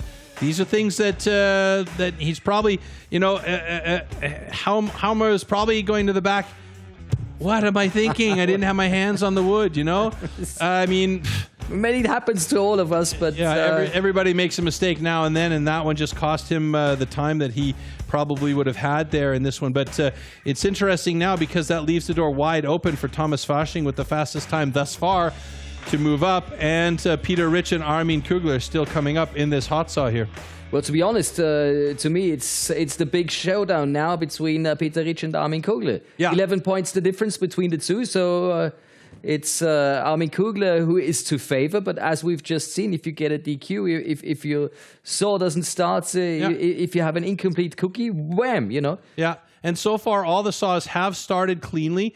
So, we're looking at a couple of DQs there because of, minor things. A cutout, hands on, not on the wood, and that's a big thing, right? You want to make sure everything is fair. Your hands have to be on the wood, over the line, before you go down to the saw, start it, and then make your cuts. So, small mistakes, big cost. So we are getting ready for this final heat. Armin Kugler against Peter I'm sweating. Rich. Watching. Oh, yeah. So I just heard the most impressive competition is something we can talk about before we go to this final heat. What has it been so far for you? That's a tough one because we've had a lot of good battles throughout the day so far. I'm going to say probably in the underhand chop with Manuel Hermann Heiligebrunn, excuse me. I think that's a really, it was a really good underhand chop, and you could see he's good on the underhand chop as well. And also he was fantastic on that single buck. So I'm really impressed at how well he's been doing today, even though he said in an off-screen interview earlier on that his fitness wasn't where it was supposed to be. Could have fooled me. For a big man, he's looking pretty spry out there. So good job.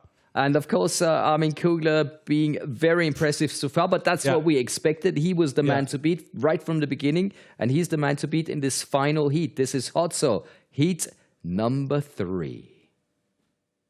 Or 4, yeah, if we count our guest in. But so number 3 of the Austrian competition, Peter Rich against Armin Kugler, the number 2 in the overall standing against the number 1 in the overall standing. This is the showdown. So for Peter Rich, no matter what he cuts today, as long as 3 cookies are fair, he's going to have a personal best because this is his first time cutting in competition with the hot saw. So, yeah, for him, it's all about just getting 3 solid cookies on the deck. He knows that he is going up against a seasoned veteran, especially in the hot saw. You could see his personal best, Armin Kugler, is a 7:06 in the hot saw. So it's not about Peter Rich trying to beat the time of Armin Kugler. Naturally, that would be a bonus for him, but moreover, it's about him just getting 3 good cookies on the deck, gaining some experience, and getting a personal best here. So here we go. You saw.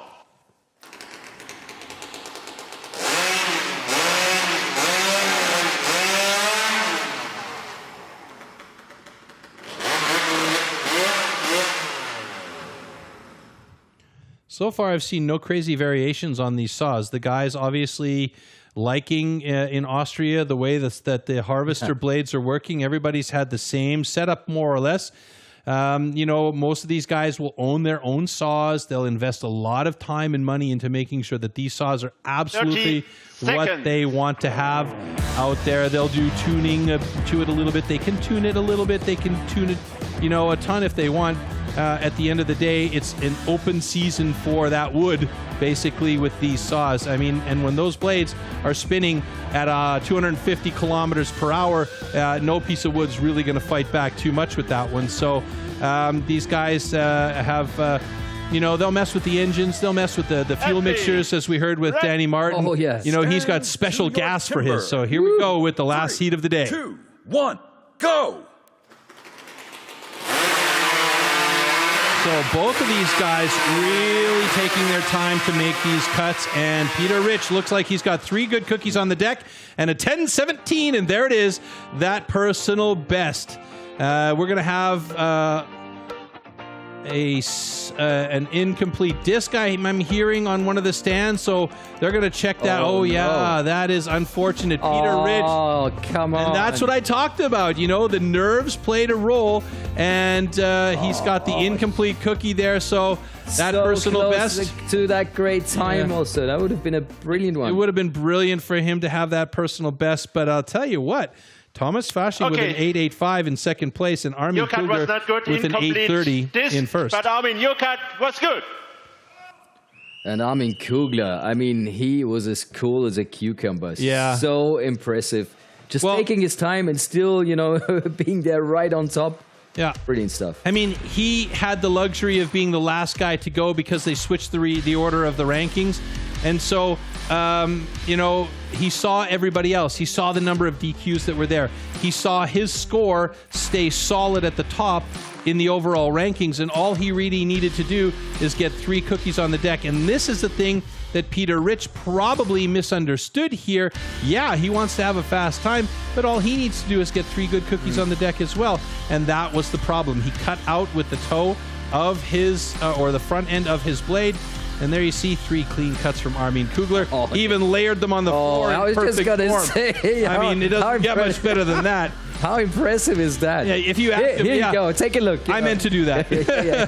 Just fantastic. Sure. Absolutely. Yeah, and I mean, I really feel bad for Peter Rich because he was so solid, but you know, he still ends up in second place in the competition today. So that's really, really a good result for that young man. But you don't want that DQ. You know, get another cookie. You know, have your time for that. But here we have the final results, and as you can see, and as we have already mentioned, Armin Kugler, a very impressive win with 82 points. But Peter Rich, hey, come on, that's brilliant. Claiming silver here. That's awesome. Big congratulations to him. 53 points. And Thomas Fasching in third. So he's going to be very happy about that. For Josef Leier, it just didn't work out with 46 points. But boy, that was a great competition. That had everything. It had everything. Start till the end. I mean, we had timeouts, we had DQs, we had personal crazy best. heats, personal bests all over the map.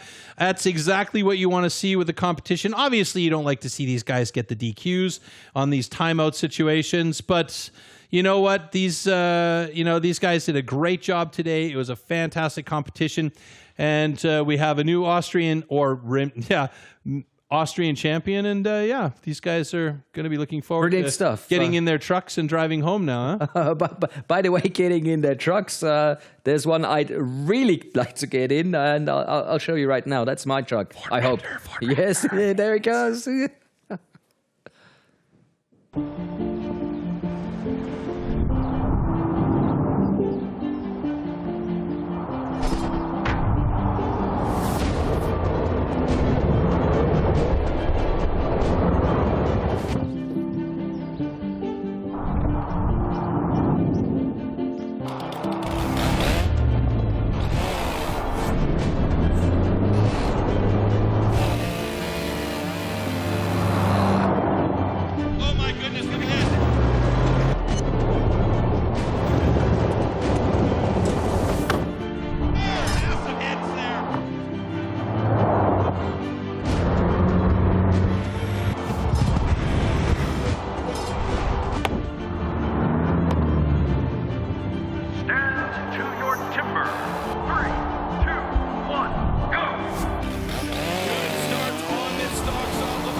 Well, Troy, you know my birthday is coming up.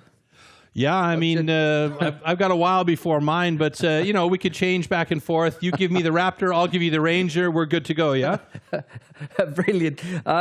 Just for the credits, let's take a look at Kugler versus Fasching in that competition going head-to-head. And it's going to be interesting to see and hear what you have to say to that. Yeah, the only two guys that are managing to get under the 9-second mark in the hot sauce. So let's take a look at that and compare their styles.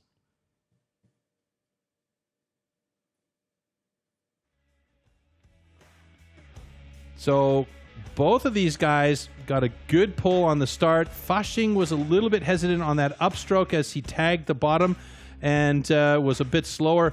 Otherwise, I would say if we had to compare these two, because of that small mistake on the bottom, he would have been faster. He was faster on the first cookie. So that again is showing how this competition. And by the way, that comparison went like this. I mean, that's how fast these guys are with the hot saw. Unbelievable. And that's how important the hot saw is. You know, it all goes down to this one discipline if you want to take the big prize. And Armin Kugler managed to do so very, very impressively. Of course, in ninth position, Johannes Maurer today. 8th, Stefan Penker. Günther Thalhammer makes it to 7th. Manuel Haumer on position 6. Number 5, Hermann Heiligenbrunner. And number 4, Josef Leier. And the top 3 are going to be announced by Pia live in the Kesselhaus. And that's where we're going now. Yes, thank you, Marcus. One very last time from the unique Kessel House here in Munich. Well, what a finish for this fantastic weekend. It's just been like, wow. There have been a few DQs, but so many highs. Unbelievable. And another one is about to happen now. The official award ceremony of the Austrian Pro Championship 2021. Now I please Thomas Fasching to come onto stage to mount the podium for the 3rd place. He finished with a sum of amazing 48 points. Well done. It's been amazing.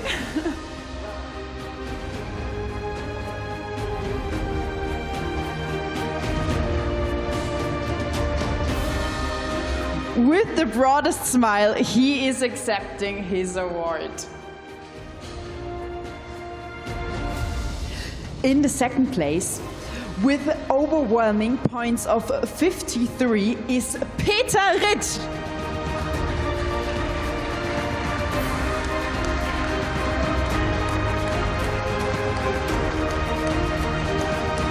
A great performance. This was stunning. And I think this is what real joy looks like.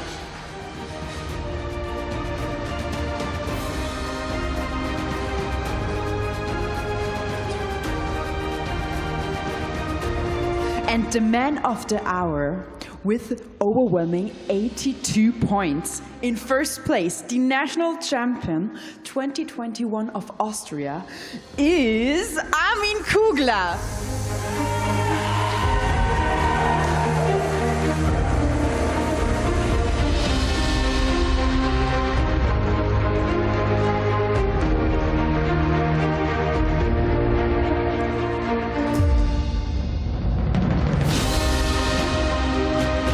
And he's not only receiving an award, he's also receiving a spectacular trophy, handmade by a Tyrolean artist. Have a look. It's beautiful.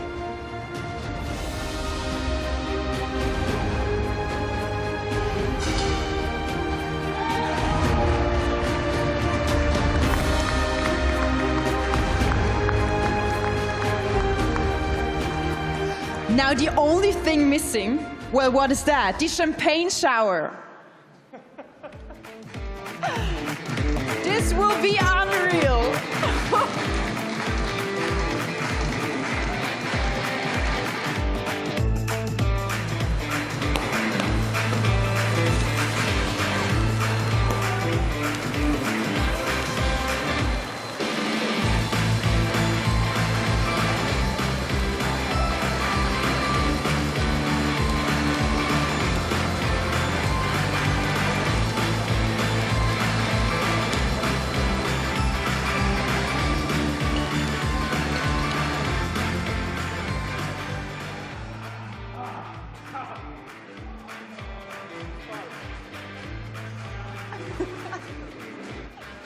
Darf ich dich runterbitten? Für ein letztes Interview? Sprechen geht, ich sehe dich nur nicht. Das ist nicht so schlimm. Okay, also... Geht's? Ja, okay, perfekt. Das war doch jetzt ein Wahnsinn, oder? Du hast gesagt, du bist dir nicht sicher, ob du es hinkriegst. Du hast es hingekriegt. Was sind deine Gefühle? Was sind deine Emotionen? Wie schaut's in dir aus? Ja, ich bin froh, dass ich es wieder geschafft habe, ohne DQ. Sichere Leistungen. Bei der Hotzau habe ich noch mal gezittert. Die erste Scheibe war für mein Gefühl zu groß. Jetzt hatte ich nur mehr wenig Platz. Dann habe ich noch mal Tempo rausgenommen. Und es hat dann doch geklappt. Alles im sicheren Bereich. Und Sieg wieder mal heimgefahren. Und möchtest du noch irgendetwas loswerden in die große weite Welt über den Livestream? Ja, ich bin dankbar an alle, die mir beim Training unterstützen, die Leute aus meinem Verein, meiner Frau, dass sie mir so viel Freizeit vergönnt zum Training. Und ja, ich bin wirklich happy, dass das geklappt hat und alles so schön läuft. Ich gratuliere nochmal herzlich. Das war ein Wahnsinn und ich hoffe, du feierst heute noch richtig. Ja, jetzt ist ja Bier ausgehen. To sum it up, just very quickly, He said the emotions are unreal. He didn't expect that because hot saw wasn't going that well, but he did it, he succeeded, and he's really happy about that. It was a secure cut, or 3 secure cuts, and well, he probably gonna party a little bit today, and he's very thankful for the support of his wife and all the free time he has. So that was it for today from Munich, from the Castle House. I thank you very much for tuning in. I hope you enjoyed all the interviews and being with me. And well, we'll see each other hopefully at the next competition. And now one last time back to the studio to you, Marcus and Troy.